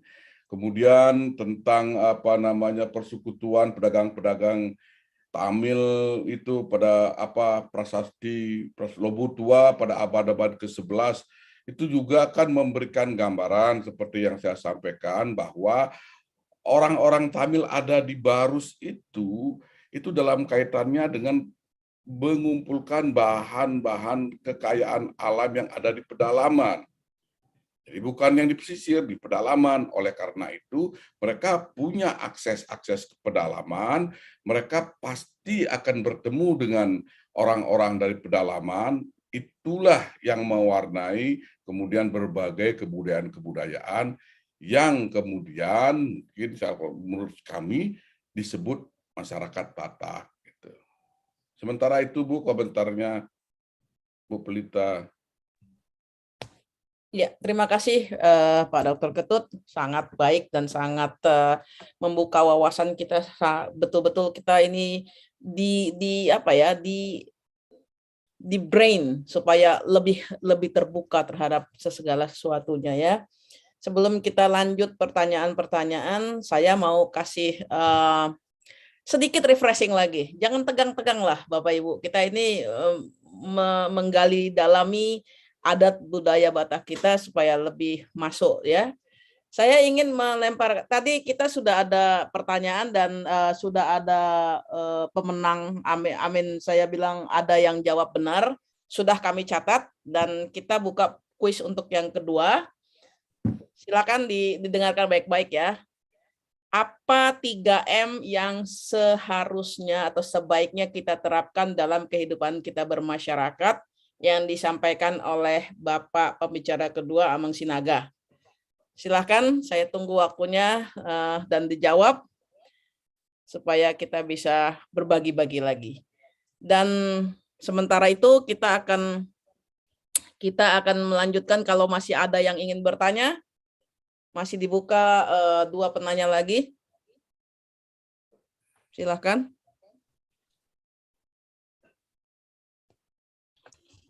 Ya, mau tanya lagi nih.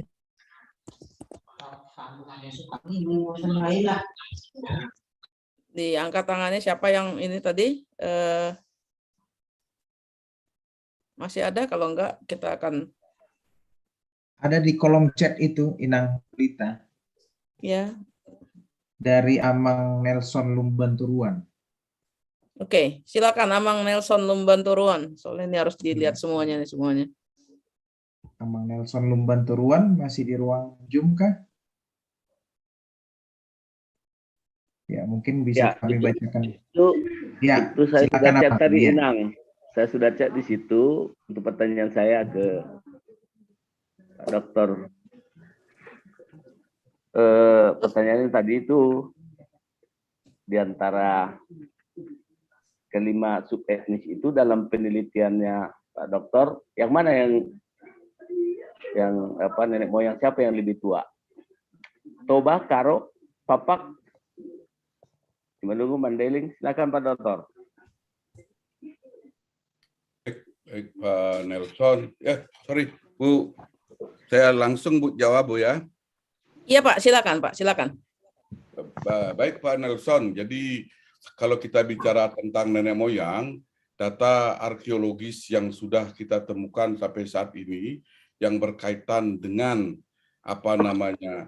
subetnis Batak itu saya harus memulai dari awal ya. Jadi penelitian yang kita lakukan di Gayo itu menunjukkan bahwa DNA orang Gayo itu sama dengan orang Karo. Itu yang pertama. Kemudian kerangka-kerangka yang kita temukan di Gayo itu adalah punya hubungan yang kuat dengan orang Gayo sekarang. Usia, Pak Dokter, usia. Ya, kerangka yang ditemukan di Gayo itu yang tertua rata-rata umur 3.000 tahun yang lalu lah. 8.340 Pak.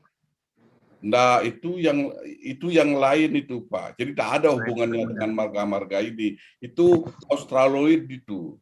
Beda dia itu. Kita budayanya ada tapi tidak berkaitan dengan marga-marga yang ada. Yang berkaitan dengan marga-marga di Karo itu adalah yang kerangka-kerangka yang berhubungan dengan usia 3.000 tahun yang lalu. Itu yang penting. Nah, DNA kerangka-kerangka itu memiliki hubungan yang kuat atau sama dengan DNA orang-orang Gayo.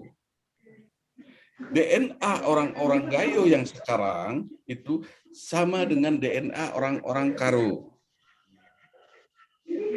Jadi kalau pertanyaannya seperti itu berdasarkan data arkeologis menunjukkan bahwa DNA orang Karo paling tua di antara DNA marga-marga sub etnis Batak yang lainnya. Apa yang saya sampaikan ini itu sama seperti yang saya ceritakan tadi. Bagaimana ada kelompok-kelompok orang yang yang menguasai dataran tinggi Sumatera. Mereka mengeksplorasi dataran tinggi Sumatera dari Gayo, Karo hingga Pakpak itu yang saya duga. Karena di Pakpak perlu banyak penelitian yang saya duga. Dan inilah orang yang memberikan atau dalam tanda petik orang-orang awal. Tentu bukan orang Karo namanya dulu ya kan, ada orang kelompok-kelompok orang ini. Nah kemudian orang-orang inilah kemudian diberikan warna lagi dengan kehadiran migrasi-migrasi yang baru, kehadiran pedagang-pedagang yang datang dari berbagai bangsa itu. Terima kasih. Jadi Papak hampir sama dengan Karo dalam hal ini, dalam risetnya? Kalau saya duga karena bahasa Pakpak dengan bahasa Karo itu jauh dekat sekali, jadi sangat mungkin bahasa Gayo dengan bahasa Karo sendiri baru pisah saja 1.000 tahun yang lalu. Dan kalau kita ingat bahasa Toba sendiri yang lebih tua adalah bahasa Mandiling yang kemudian berkembang menjadi bahasa Toba. Ya, oke. Ya, makasih. Terima kasih Pak Dokter, sangat mencerahkan. Sama-sama Pak Nelson. Baik, terima kasih Pak Dr. Ketut sudah menjawab pertanyaannya dan sungguh enak sekali kita marnonang saat ini. Hanya saja sekarang juga sudah agak larut di Indonesia. Jadi kami akan mengakhiri pembicaraan kita untuk secara resmi. Namun kalau masih ada yang mau bertanya, ya boleh kita lanjut. Namun acara ini boleh saya bertanya, Tok Pelita? Ya, siapa ini? Saya dengan Bernard Simanjuntak. Oh ya, bagaimana Pak Bernard? Boleh saya itu menyampaikan pertanyaan kepada Pak Ketut dan Pak Sinaga? Ya, oke. Satu pertanyaan lagi, boleh, silakan. Selamat malam Pak Ketut. Saya melihat dari diskusi tadi sulit sekali menyimpulkan siapa si Raja Batak. Tetapi saya ingin bertanya, apakah ada penelitian sebelum adanya tahun tentang bangsa Batak? Itu yang pertama kepada Pak Ketut. Kepada Pak Sinaga, apakah Pak Sinaga pernah mencoba melihat Batak itu konon katanya dari Batara Guru, Tuan Batara Guru. Batara Guru itu berasal dari nama Batara yang pertama sekali diberi nama Bata yang artinya adalah cahaya Allah atau cahaya Opung Mulai Nabulun. Sedangkan Ra artinya adalah yang dikasihi Allah. Baru kemudian dia mendapat gelar guru sebelum terakhir mendapat gelar tuan. Dari pengalaman Pak Sinaga, apakah hal ini sudah pernah dilakukan kajian nggak dari secara tradisional atau pengalaman Pak Sinaga di dalam meneliti tentang hal-hal yang berkaitan dengan Batak? Terima kasih, Pak. Terima kasih, Ito. Ya, silakan. Ya, terima Pak kasih. Ketut barangkali mau jawab atau Pak Ya. ini? Oke ya Bu, Pak Bernard, saya sedikit kesulitan tadi mendengar. Tetapi yang pertama, memang sulit kita tahu bahwa lebih fokus kepada si Raja Batak itu tokoh siapa atau bagaimana kalau kita tidak pernah menemukan bukti fisik seperti kerangka umpamanya. Berbeda dengan di Gayo, ketika kita menemukan beberapa kerangka, kemudian kita bisa lakukan tes DNA, kita bisa lakukan perbandingan DNA dengan orang-orang Gayo itu sendiri, itu kan jauh lebih jelas. Itu. Kalau dalam konteks ini memang pasti agak sulit. Nah, pertanyaan yang kedua itu sebelum ada tahun gitu, kalau tidak salah, maksudnya gimana tuh Bu? Apakah pernah ada hasil penelitian tentang yang berkaitan dengan Batak, bangsa Batak? Karena tadi ada yang menyampaikan sebelum Belanda masuk, bangsa Spanyol pun sudah lakukan penelitian. Jadi kalau saya melihat tidak dari tahun, tapi sebelum adanya tahun, itu apakah para ilmuwan atau arkeolog itu pernah nggak melakukan penelitian tentang bangsa Batak sebelum adanya tahun? Karena apa? Banyak di luar negeri kan penemuan-penemuan itu terjadi itu sekian ribu tahun yang lalu juga kan. Bahkan ada juga yang sebelum ada tahun kan. Nah, terkaitnya dengan bangsa Batak itu yang saya ingin tahu dari pengalaman Pak Ketut, apakah itu juga pernah gitu Pak? Oke, yang dimaksud sebelum tahun Masehi. Adakah hasil penelitian atau hasil analisa karbon yang sebelum yang sebelum Masehi? Belum ada Pak. Kalau khusus di daerah kaitannya di Sumatera Utara itu belum ada. Tetapi kalau umpamanya di Nias gitu sudah ada. Gitu. Jadi umpamanya 10.500 tahun yang lalu. Jadi sebelum ada tahun Masehi sudah ada. Di beberapa tempat kalau di Sumatera Utara itu ada umpamanya di pesisir pantai. Itu dengan budaya dan ras yang berbeda. Agak tidak terlalu dekat kaitannya dengan orang-orang sekarang, Pak. Dengan Batak khususnya gitu. Itu aja, terima kasih. Boleh saya sedikit tambahan komentar? Saya ingin bertanya pada Pak Ketut. Kalau kita melihat nama-nama dewa di dalam budaya Batak, pada umumnya berasal dari bahasa Sanskerta. Debata itu kan dari Dewata. Batara Guru itu kan dewa kita, salah satu dewa. Debata Suri pada Mangala Bulan. Bahkan kata raja, si Raja Batak. Raja itu kan bahasa Hindu, bahasa Sanskerta.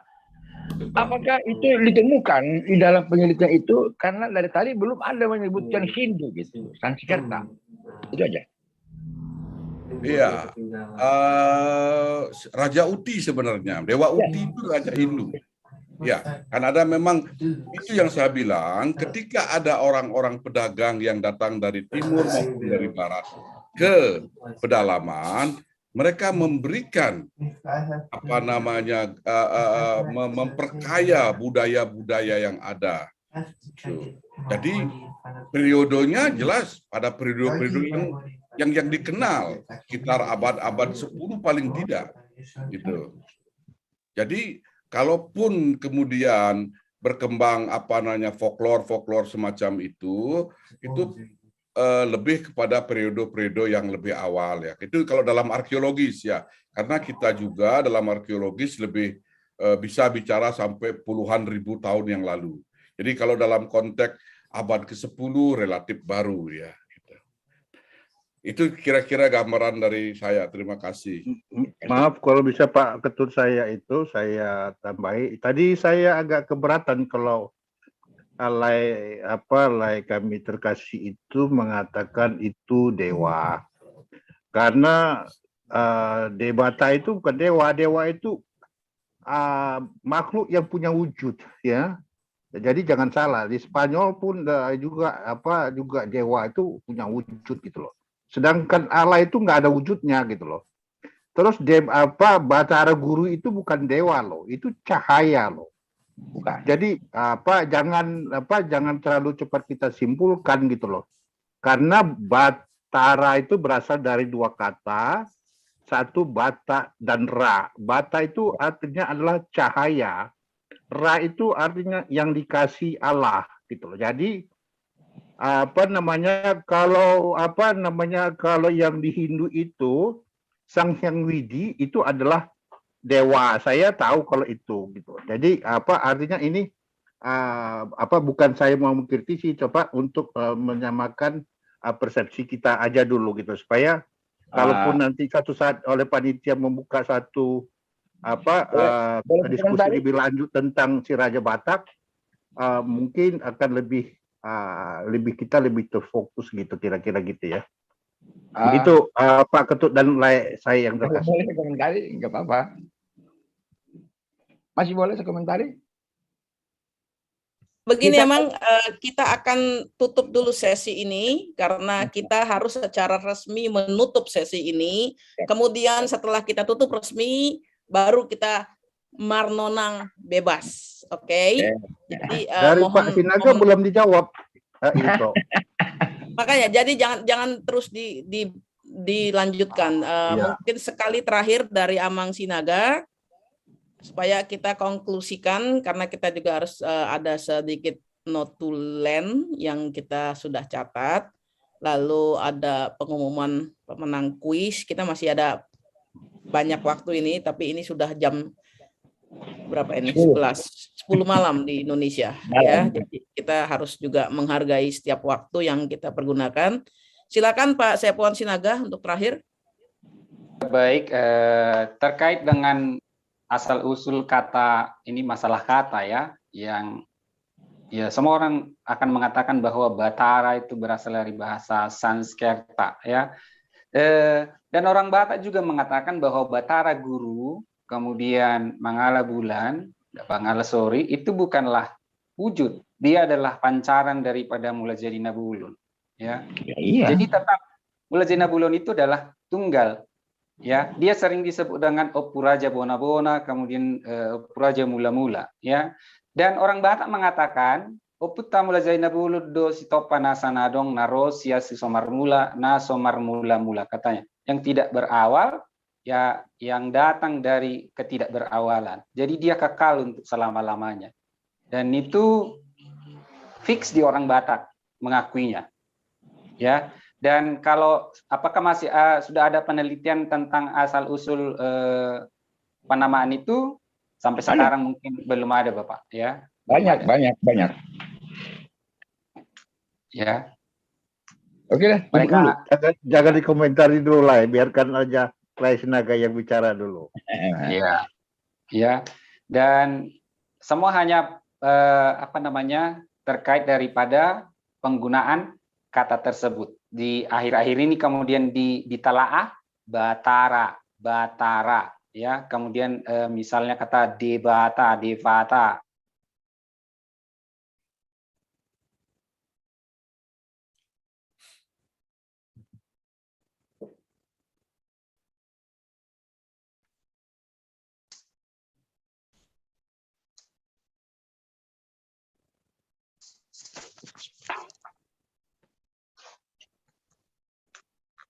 Sudah tersambung lagi, Amang Sinaga. Silakan. Sinyalnya terputus. Ya. Baik. Silakan Amang Sinaga, sudah tersambung lagi. Iya. Yang paling tua sebelum kita mengucapkan kata debata adalah menyebut kata mulazadi nabolon, ya. Dan mulazadi nabolon itu sering juga dikatakan sebagai upraja mula-mula dan juga upraja bona-bona, ya. Dan sekali lagi orang Batak mengatakan debata oputta mulazadi nabolon do sitopa nasana adong. Nah, somar mula-mula naro sian si somar mula, yang datang dari apa sebelum segala sesuatunya ada. Jadi dia kekal abadi selamanya. Kira-kira demikian Bapak. Terima kasih. Baik, terima kasih Pak Sinaga, Bapak Sekwan Sinaga sudah memberikan arahan dan jawaban. Demikian pula Pak Ketut Wiratnyana. Terima kasih untuk waktunya, untuk Bapak Ibu semua. Sebenarnya kita juga akan membacakan notulen kita pada malam hari ini. Namun sebelum dibacakan, mungkin ada masukan dan arahan sedikit dari Bapak Prof. Bostang Raja Guguk untuk menambahkan wawasan dan pemikiran kita ke depan, dan mohon juga kesediaan dari Bapak-Bapak Ibu-Ibu yang sekiranya nanti akan kita adakan lagi, mungkin bersedia untuk menjadi pembicara sehingga kita lebih luas lagi membuka wawasan kita. Untuk itu saat ini waktu dan tempat saya persilakan kepada Bapak Prof. Bostang Raja Guguk. Maaf, terima kasih. Mau lihat itu Pelita atas kesempatan yang diberikan. Saya tidak terlalu lama memberikan semacam kata penutup lah dari saya. Yang pertama adalah kalau saya melihat ini peserta kita luar biasa ya malam ini. Selama 5 bulan kita mengadakan Marnonang ini, ya pesertanya memang yang pertama waktu Marga dan Silsila itu ada juga sekitar 70-an. Setelah itu mungkin sekitar 40-50-an. Tapi ini tampaknya yang berminat lebih dari 100 karena tadi full tadi tempat duduknya lah katakan full tadi, sampai ada yang ngantri, ada yang mengikuti lewat YouTube. Saya melihat ini sebagai satu pertanda bahwa kita itu sangat sangat care ya, atau sangat besar perhatian kita terhadap pertanyaan ini, siapa itu si Raja Batak atau asal usul si Raja Batak. Tetapi lebih dari itu, menurut saya, kalau bagi orang yang tidak peduli, ya mungkin tidak akan bertanya-tanya ya sampai sejauh itu. Tapi karena kita merasa sebagai pemilik ya, pemilik suku Batak, atau ada sense of belonging kita kepada yang kita sebut bangsa Batak ini atau keturunan si Raja Batak ini, maka kita ikut ya, sampai kita ikut 2 paparan yang sangat-sangat menurut saya hebat ya, sangat-sangat berharga bagi kita yang mungkin jarang kita dengar ya. Itu yang pertama. Yang kedua, dari pembicaraan tadi kita kan buat topiknya itu dari antara mitologis, antropologi, dan arkeologi. Jadi ada unsur mitologisnya, ada unsur ilmiahnya, yaitu tadi sejarah yang berdasarkan antropologi dan arkeologi.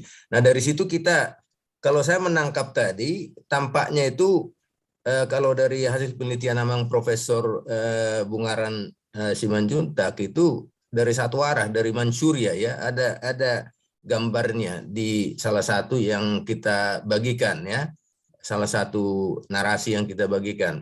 Tapi tampaknya tadi ada dari Manchuria ya, Dongson sampai ke Burma dan seterusnya dan menyeberang. Ada juga menurut Dena ada dari Afrika juga rupanya ya. Ada juga yang dikatakan tadi India, mungkin ada juga ya, karena kalau kita perhatikan Karo itu kan ada marga Cholia, ada marga Pandya, ada Brahmana, itu sebetulnya nama-nama kerajaan di India sana, India Selatan. Jadi kemungkinan juga ada percampuran juga. Jadi ini memerlukan kajian juga bagi teman-teman kita yang peneliti ya. Jadi untuk kajian si Raja Batak ini saya lihat itu mungkin banyak masih perlu dilakukan. Misalnya carbon dating, tadi kan sudah ada itu carbon dating untuk arkeologi ada. Tapi mungkin perlu dilanjutkan. Yang kedua kompatibilitas DNA ya, studi DNA itu juga perlu dikembangkan juga karena ini sudah ada beberapa tadi kajian, saya juga pernah baca juga ada, makanya saya sebut tadi dari Afrika katanya awalnya ya, itu sama. Tapi tadi teman kita juga dari dari marga tadi Simanukali ya kalau tidak salah tadi katanya itu lain lagi ya. Jadi mungkin sudah dari lengkap, Pak. Sudah lengkap kalau DNA-nya sudah lengkap, Pak. Iya ya. Kemudian studi eksponensiasi kan, kalau ada yang mengatakan kok orang Batak ada 10 juta sekarang, kok dari satu orang kok bisa 10 juta gitu ya. Saya coba ada eksponensiasi ya, dari misalnya 2 menjadi 4, 4 menjadi, jadi ada pangkat ya. Ternyata saya hitung-hitung juga cocok ya. Mungkin jumlahnya kalau 2 pangkat 24 itu sekitar 16 juta atau kurang lebih ya. Jadi ada yang meninggal dan seterusnya, sekarang tinggal 10 juta gitu ya. Jadi kemudian ada studi lak-lak yang dilakukan oleh juga kawan-kawan kita ya, ada juga termasuk juga dari universitas di Italia ya dan di Jerman. Nah, studi lak-lak ini juga sekarang katanya masih ada 2.000 lak-lak yang belum bisa dikupas ya apa isinya. Nah, ini katanya memerlukan satu lak-lak itu memerlukan 6 bulan katanya. Luar biasa ini, kalau mau 2.000 itu kapan bisa selesainya? Dan katanya studi lak-lak ini sebagai sumber manuskrip itu sudah ada juga, misalnya Hadatuon itu ada di situ Hadatuon, tapi kebanyakan mengenai Hadatuon lah gitu ya. Nah, itu kalau saya tangkap dari uraian Dr. Ketut Wiratnyana itu, bahwa kalaupun itu penggabungan dari beberapa kelompok menjadi orang Batak itu tujuannya adalah keharmonisan tadi. Ada kata keharmonisan. Nah, keharmonisan ini muncul sekarang dalam marga dan silsilah, kemudian ada Dalihan Natolu, ada pertuturan, semua sub etnis Batak itu atau Puak itu punya ya. Bahkan paradaton ya, adat perkawinan, adat untuk meninggal itu ada, walaupun ada variasinya. Jadi ini mungkin juga ini wujud dari menjaga keharmonisan ya kita sebagai bangsa Batak. Dari Lae Sepwan tadi itu saya sangat tertarik tadi bahwa itu dari sisi Torsa, Tonggo-Tonggo, Tarombo itu sangat berharga bagi kita. Bahwa si Raja Batak itu menurut Lae ini nama komunal gitu ya. Jadi jangan kita artikan itu terus satu orang begitu ya. Jadi kita anggap saja bahwa kita keturunan si Raja Batak yang kita yakini sekarang. Tapi Lae ini mengatakan tadi supaya kita merbisuk, merbungaran dan marpustaha ya dalam membahas si Raja Batak ini yang penting ya. Jadi jangan kita mencari-cari lagi, oh itu ada nggak si Raja Batak atau apa. Tapi kita perlu memang membahas ya. Karena kalau kita sudah mau katakanlah mengupas-upas ini sampai mengatakan tidak ada si Raja Batak, maka kita akan sampai pada suatu titik bahwa ya berarti adat kita itu dari mana? Kok kita ada paradaton, ada marga kita, ada pertuturan kita, itu berarti harus kita bongkar lagi kan begitu. Tapi kalau membahas Raja Batak itu berbisuk ya, supaya ada namanya berpikiran yang wisdom ya. Jadi berhikmat. Kemudian marbungaran itu makmur, meriah, sukses, itu tujuannya. Marpustaha itu ada sumbernya, ada pustakanya begitu.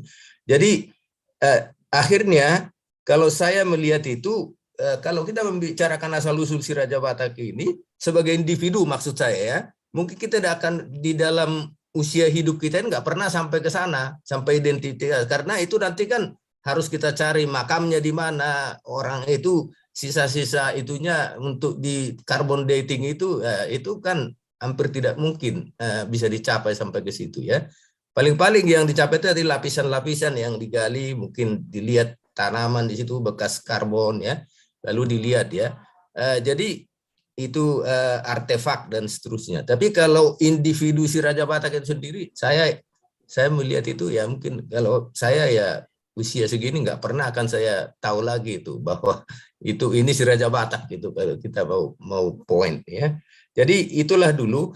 Nah, bulan depan itu melihat dari animo kita di sini itu saya berpikir begini. Karena saya pernah membuat suatu bagan itu alur migrasi dari keturunan si Raja Batak ya, dalam tanda kutip ya, alur migrasi. Karena tadi ada pertanyaan kok ada naik pos-pos itu yang si Manukalit itu Hutauruk, Situmeang dan si Bagaria nggak ada di Tarutung. Tapi ada juga di daerah nggak salah daerah Bakara ini kan, Marbun, Banjarnahor, Lubang Gaul, Batu ada. Jadi kalau kita lihat kami misalnya si Raja Lutug itu ada di selatan sebelah barat Samosir itu ada 4 marga di situ ya, mulai dari Sinaga, Situmorang, Pandiangan sampai Nenggolan ada di situ. Tapi 3-nya itu ke daerah Muara ini dan satu berkelompok itu yang Simatupang, Aritonang dan Siregar. Nah ini menarik ini ya. Distribusinya kok begitu ya. Nah Sumba itu di daerah Bakara juga, Bakti Raja ya. Kemudian di daerah persis di bawah Cianjur Mulia sana itulah Limbong dan Sagala, kampungnya masih di situ. Nah kalau kita melihat distribusi nanti perlu kita bicarakan. Mungkin bulan depan kita omong-omong ini dulu lah. Mungkin kita cari nanti kita undang juga Pak Dr. Ketut dan Laisepwan juga mungkin panelis atau apa, nanti kita lihat rancangannya seperti apa ada yang akan bisa memaparkan ini ya. Ini sangat menarik ya. Jadi bukan hanya soal asal usul si Raja Batak, tapi persebaran dari keturunannya yang kita yakini itu tadi ya, Guru Tataya Bular, Raja Sumbaun dan keturunannya ke bawah. Nah, ini nanti coba kita rancang dulu dan terima kasih kepada semua kita, terutama kepada Dr. Ketut dan Lai Sepwan Sinaga, kemudian kepada peserta semua yang sangat meriah di dalam diskusi, memperkaya pengetahuan kita tentang Batakon, terutama asal-usul si Raja Batak, dan kepada tulang saya, calon pendeta Junedi Pakpahan yang sudah membuka dalam 2, nanti ada yang menutup juga. Kemudian Tua Kadongan pengelola Batak Diaspora Parnonang, ini kawan-kawan ini, saudara-saudara kita ini, dongan kita ini yang telah bekerja keras, terutama dalam hal ini moderator Lai Harisan Boni Nainggolan dari Tarutung dan Dr. Pelita Nabi Tukulu dari New York, USA. Jadi kepada semua pihak yang tidak dapat kita sebutkan satu persatu atas sumbangan pikiran dan bantuannya, terima kasih. Sampai bertemu bulan depan. Upasa songon didok ni situ tua tapak na dota jomna rimni tahi do guguna. Itulah yang kita lakukan di sini. Mau lihat godang? Horas. Horas. Terima kasih Profesor Bosdang Raja Bubuk. Sebelum kita mengakhiri, Bapak Ibu, seperti janji kami yang pertama, maka saya akan mengumumkan jawaban yang benar untuk sesi 1, pertanyaan dari Bapak Ketut, ya kan? Berapa sundut dari Raja Batak? Sampai yang terakhir, itu jawabannya adalah 10. Ini sesuai dengan pemaparan Bapak Dr. Ketut ya. Jadi mungkin ada versi-versi lain, tapi di sini kita memakai apa yang dipaparkan. Kemudian untuk yang dipaparkan oleh Bapak Sinaga, Bapak Sepwan Sinaga, apa 3M tadi ya, banyak sekali yang sangat antusias. Jawabannya adalah Marbisuk, Marbungaran, Marpustaha. Ya, Oleh karena itu nanti setelah ditutup, tolong nanti akan dihubungin atau menghubungi kami nama-nama yang akan kami sebutkan. Untuk kuis 1, kita sudah mendapatkan pemenangnya, yaitu Bu Pelita, itu ya, keliru itu apa namanya sudutnya 10 itu, Bu. ya. Ya, yang saya sebutkan di sana ada yang 18, ada yang 32, Bu. Oh begitu. Yang ini kan yang mana, Pak? Yang ya itu yang 18 dan 32 ini masing-masing bisa beda-beda. Iya. Jadi ada 32, ada yang 18. Tapi kalau 10 tidak, Bu, ya. Ini saya kita ngambilnya dari materinya Pak Ketut tadi, Pak, di slide-nya disebutkan 10, Pak. Jadi kita dianulir aja bulan depan aja pertanyaannya. Yang nggak apa-apa, Pak. Yang penting kan hanya untuk ini aja, Pak. Oke, iya. Ya, karena kita yang melihat ini adalah antusiasmenya. Betul, ya. Pak. Bukan Betul, karena kalau bisa kita rangkum, ini banyak sekali dan bias sekali. Jadi apa yang tertulis itu yang kita sampaikan, sehingga kita bisa tahu sampai sejauh mana pemirsa kita ini, masyarakat kita ini melihat dan memperhatikan, juga berantusias untuk menjawab atau bertanya. Itulah tujuan diskusi kita ini ya. Dan kita panitia sudah tadi dalam kesepakatan bahwa yang tertulis itu 10. Jadi pada ini saya umumkan ya, pemenangnya Bapak Jarisman Pasaribu, Bapak Dr. Juni Gultom, Bapak Hotlan Sinaga, Ibu atau Bapak ini Murni Sinaga, lalu Wilma Silalahi, dan Bapak Domen Siregar. Itu untuk kuis pertama. Dan untuk kuis kedua, pemenangnya adalah Bapak Robert Gultom dari Palembang, Ibu Marina Angelin dari Jakarta, Bapak Lolo Marbun dari Jakarta, Ibu Maria Edith dari Jakarta, Bapak Herman Manurung dari Sibisa, Bapak Tompiner Naibaho dari Jakarta. Kemudian ada 2 lagi yang dari YouTube, yaitu Bapak Tompiner Naibaho dan Bapak Togi Pasaribu. Nama-nama yang saya sebutkan mohon menghubungi pihak panitia untuk kita kirimkan tuak natonggi ya, kayak untuk ganti kopi kita biar jangan ngantuk gitu ya. Pasti tuak natonggi gitu. Nomornya di mana itu? Nomor yang bisa dihubungi.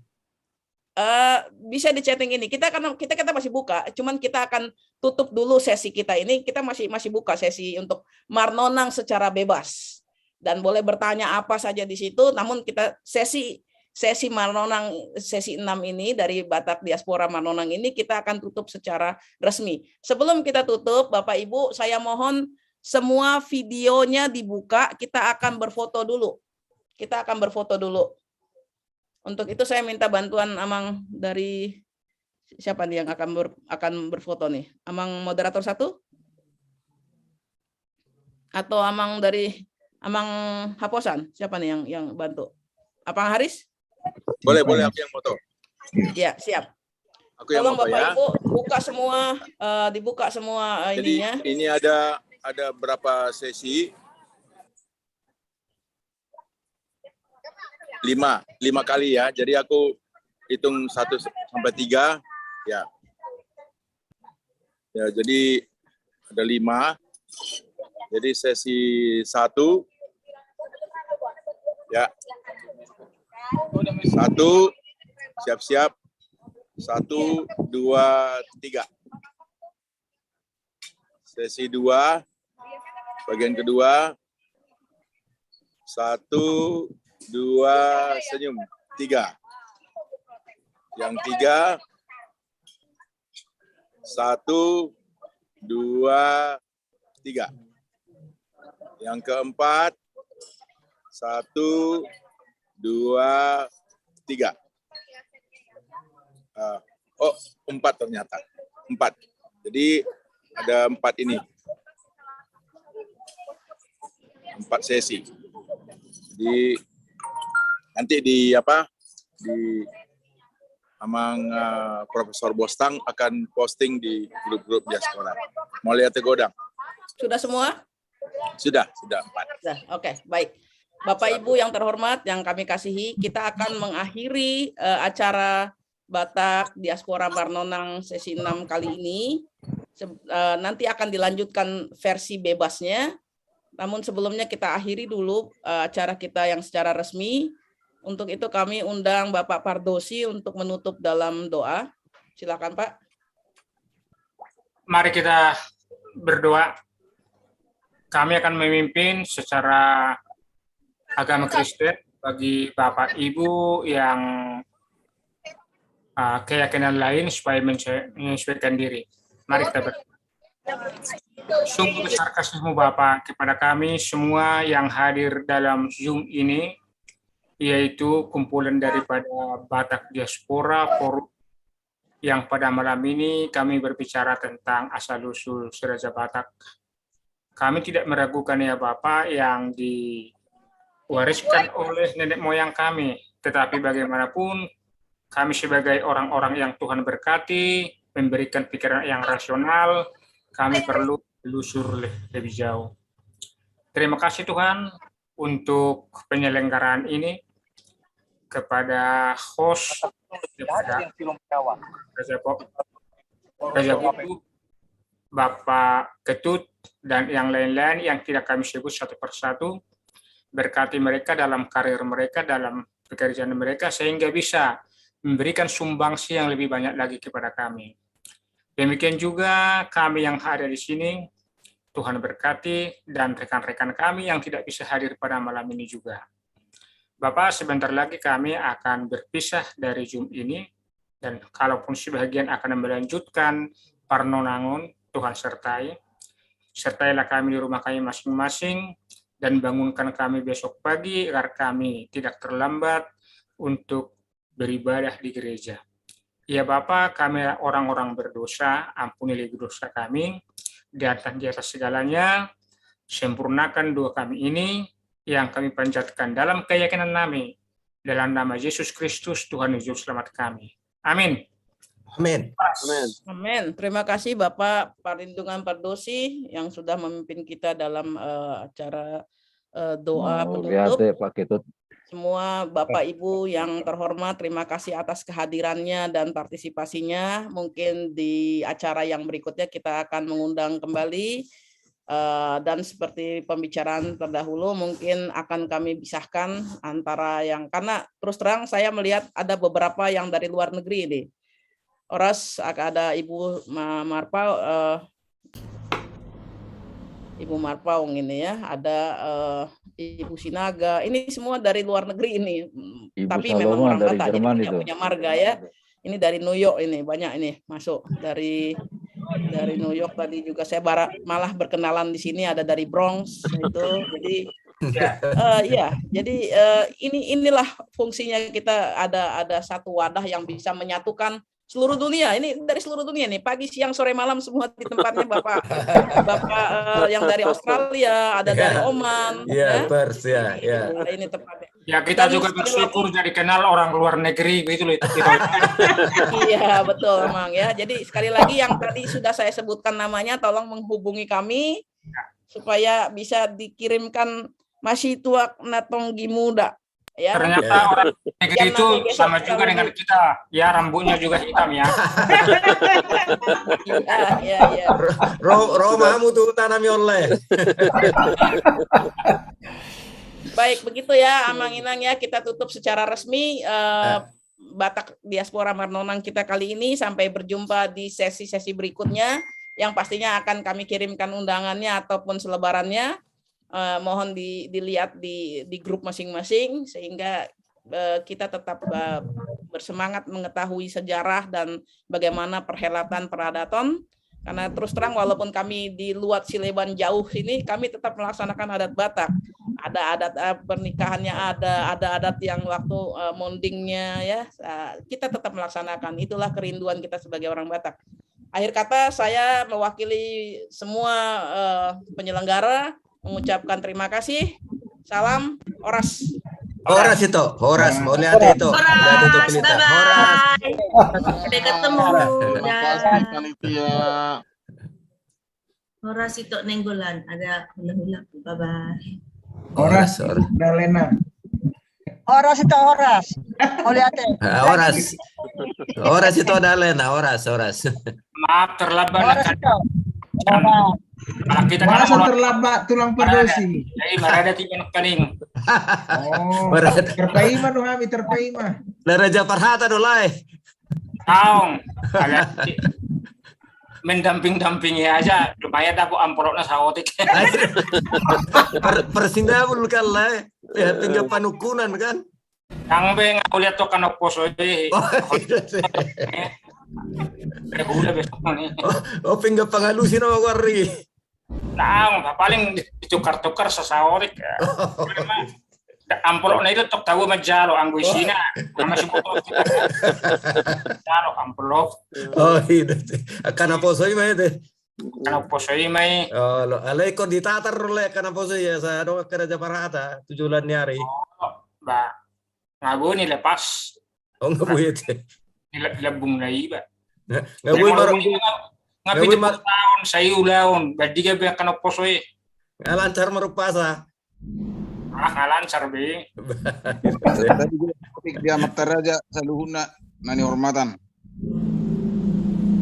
Maaf Bapak Ibu, saya mohon pamit. Terima kasih banyak. Oh, Pak Ketut, terima kasih banyak, Pak Ketut. Ketut. Nah, nanti kita undang lagi Pak ya. Lain kali kita ngomong-ngomong lagi. Ya. Sudah jadi marga apa Pak Ketut? Pak Ketut mau pilih marga apa Pak? Sudah punya marga Pak. Sudah. Istri saya Karo Pak. Oh iya. Oh, baik. Buru Ya, apa baik. Pak? Buru tarigan Pak. Oh iya. Di Nias saya sudah dapat marga Sebuah. Oh. Di Gayo saya diberi gelar Amanmet. Udah. Wah. Ya Pak. Udah lengkap Pak ya. Ya, horas. Horas Pak Ketut, terima kasih. Horas. Ini Pak Sukirman nomor 2 Pak Ketut ini. Itu. Leta Pak Ketut. Sorry manang kami, mau lihat tema di damang dainang. Mau lihat kami sesta pasal inuton. Mau lihat gudang lah ya. Horas Pak. Horas salam sehat. Pangururan. Bangga juga. Ang naposo. Ido karena poso tuh yang lebih rame. Oh lo. Kita melihat banyak antusiasnya kan ya, Mang Prof Bostang ya. Iya. Penuh. Nggak tertampung. Jadi kami sebar semua. Bulan depan perlu dibuat 200 barangkali, 200 orang kapal dunia. Hari ini masuk aku. Ke saya itu ada sekitar 30 orang nggak bisa masuk. 30. Saya masuk tadi sudah penuh, nggak maksimum kapasitas. Paima main dah, saya ulang-ulang. Untung ada nemu dursa dah hurwa. Siap. Kita perbaiki. Ya, kita lanjutkan bulan depan. Ya, masih sangat menarik ini ya, berkaitan dengan marga-marga ini dan persebarannya itu, karena kayaknya lanjutannya ke situ kelihatannya. Berarti siap kata nih pakai tuti lebih tua dengan di Madaili. Jadi kemungkinan sian itu rawat ya, mangsa cibuga, mangsa barus, terus laut, buhit. Emang roh ya dong kok menurut Profesor Bas kan dong kok selatan ini memang. Memang berdomu saya nasahat do. Nasahan. Ya kemungkinan kan pinggir laut kan. Oh lo jadi Marang adopsianon kemungkinan. Hasil penelitian Pak Ketut memang pembauran. Iya. Itu tapi gimana dok? Nakining si manuk kali nakining DNA aku beda. DNA beda. Jadi begini sedikit ya, lembaga biologi molekuler Eijkman yang dari Indonesia kan sudah menyatakan bahwa DNA Indonesia Barat itu campuran. Artinya berbagai macam-macam. Jadi kalau DNA Toba, saya tidak sebut Batak, saya bukan Batak, saya tidak mau Batak, saya Toba.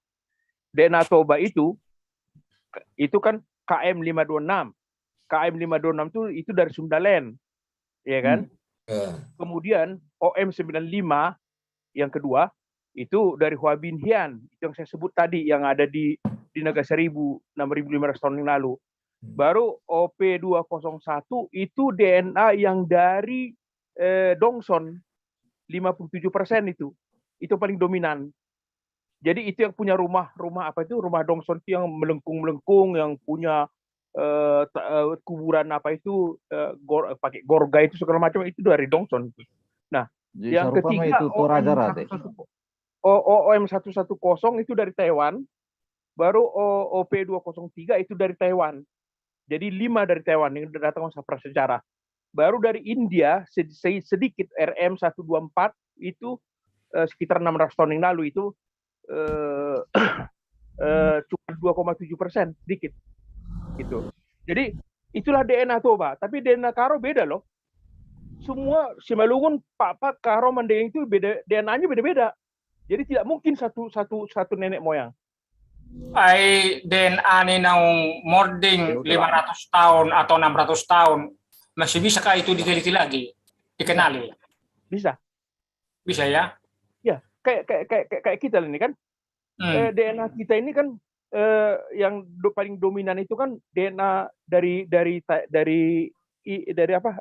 Dongson ya. Dongson itu kan di Vietnam bagian utara kan, dekat perbatasan Cina Selatan itu. Itu kan 57%. Itu kode DNA-nya OP201. Itu juga ada di Toraja, ada di tempat-tempat lain. Ya kan? Nah, 201 inilah kode DNA yang berasal dari sana, itu bisa ditelusuri. Itu yang dibandingkan DNA orang yang masih hidup atau dibandingkan dengan yang sudah meninggal misalnya 500 tahunan yang lalu? Enggak begitu. Kan ada golongan-golongannya. Ini pakai kode-kode gitu. Ya, itu DNA-nya yang hidup, yang masih hidup atau DNA yang sudah meninggal gitu loh. Itu sudah meninggal sama yang hidup sekarang. Oh, bisa ya? Ya. Jadi ada garis genetiknya. Jadi kalau saya dibilang, apakah seperti tadi saya cuma nggak mau keras aja terlalu rame nanti. Kalau saya ditanya, apakah kamu mau jadi keturunannya guru Tete Bulan atau guru apa Subang? Nggak mau saya. Alay kan tak tahu tuh DNA nih guru Tete Bulan. Loh, ya saya kan dominan dari Taiwan. Sedangkan yang di situ itu dominan dari Taiwan do guru Tete Bulan. Nggak pas letaknya. Dari itu kan dari Torobo-Torobonya kan nggak terlalu pas. Tarobo yang dibuat itu kan Taipes yang buat itu kan bahan renungan tuh gijang namanya dungi surat di Toru. Ibana usuk pun nak kening tau dia mah mulai surat Tarobo. Tahun 1000 menjelang datangnya Jepang. Memang berarti na gijang satu si Raja Batak na ingot-ingot nama kan? Barang binot ingot-ingot atine bebe ni mani di binot tuh. Memang tong artinya nangong dope bukti manuskrip na tersurat Tarobo.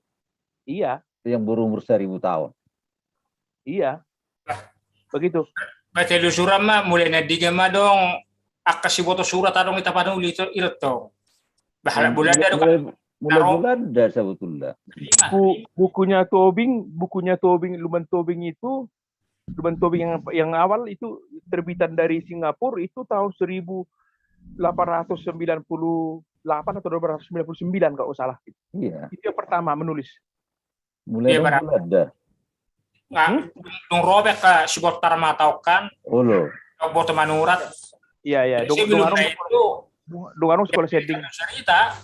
Jadi disomat tok persalahannya ke Deba Taroboi akan samarga ga bisa boto isi syakangan isjanggian asongonod do bigi kuingo na rona sa asongonod do inna gaur joy adi marga ko masa do asyanat do hita inna ada ok syanat do inna gaur la ni jo ay hamil syakangan inna banda perlu tes DNA tuh sih tes DNA do langsung sebenarnya murah tes DNA itu ngarga be sonda juli jadi mau dapat di nasa rupa DNA di batu halak Filipina bui do katubui. Terbantu kesepakatan detong ba Filipina dulu. Kan mau lo di eta beha marulau di ba sani jauh. Soalnya ni lai huta Juli, ada nggak kemungkinan niba sama dengan niba di son dot halak Taiwan, misalnya malah kalak dia manuai muang tai, ada nggak kemungkinan ini? Begini, kan kita kan karena campuran detuk kita kan, jadi kadang campur kita, arung do sosinakinga hurukan ono macam, campuran ono macam ada nata, jadi arung sama. Yang tidak bercampur, arung do naso bercampur, halak nias sedang bercampuri, 100% di mana sama do di Taiwan. Oh iya. Ya Taiwan. Ludahmu dia di arong do hani, arong do buku nih di keluar hon hasil penelitian di Google arong deh. Di molo kita toba kira-kira campuran ini tiga suku bangsa bergenjang. Ono mato. Ono mate. Ono. Jadi molo KM 526 itu kan harakan langsung Papua itu kriwil. Oh, na birong. Ya birong ada kriwil rambutnya. Molo OM95 birong ale keriting. Molo OP201 angguena botar mai masa di sana hai sen P6 penong tarai. Molo ngomong ayar gado mat DNA asani tes jo ka margani bawo. Pala gabe no ang I don't hai persoalan songoni sianod do hita inna ada ang sianad do ninna kasani tes to DNA o aduh go teh hani tes DNA ber kamu di hai di internet di ko to baru ber ko kirim di satu kamu nai adong do si bolong ma tes DNA adong di tempat na ko tarik na perong do ida tak sama di juga do Mula mates ya kon yang muda rumang na boleh sana ha. Ada macam-macam, ada air liur.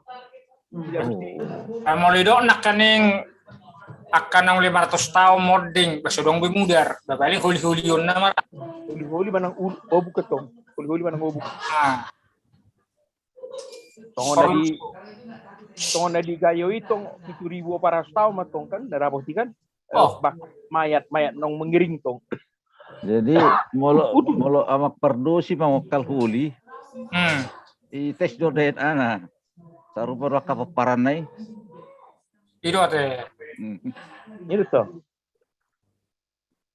Maksud tu ang ola niupung ni amang ni bah ni hapal do pe kan. Jelas do pe. Odon waing naung 20 tahun buado on. Sanites jolo. Itu. Konsultasi mamu tinggal di diamu di Bekasi di Galaksi. Konsultasi kamu tuh lembaga Itman di Bandung. RSCM-an. Ai marga ko songoni do segian do hami ala irang mandok segian senupon arong mandok segian asi pon dia sanite pon segian jumono dirto dari RSCM-an. Ai ido ala kita kan tona ni upung nami songono do ina je hudo kot upung ni halapi mar tona do niku. Ido dah. Ido. Ai halapi mar tona do upung ha. Jadi ikut ilmiah nama tu son tes DNA ayang gokolan 20 juta noeng tupungwa dak pola dak aku narga dak pola sobong iba kan. Toy ba pabung 20 juta bah tes joni kan. Daksa nasai. Ini tes 20 juta ya maksudnya mak perdo itu tahu di. Untuk itu. Ini tes mangna 100 salak kan. Saya 100 kamu 100 ya non. Terus disebut ke buah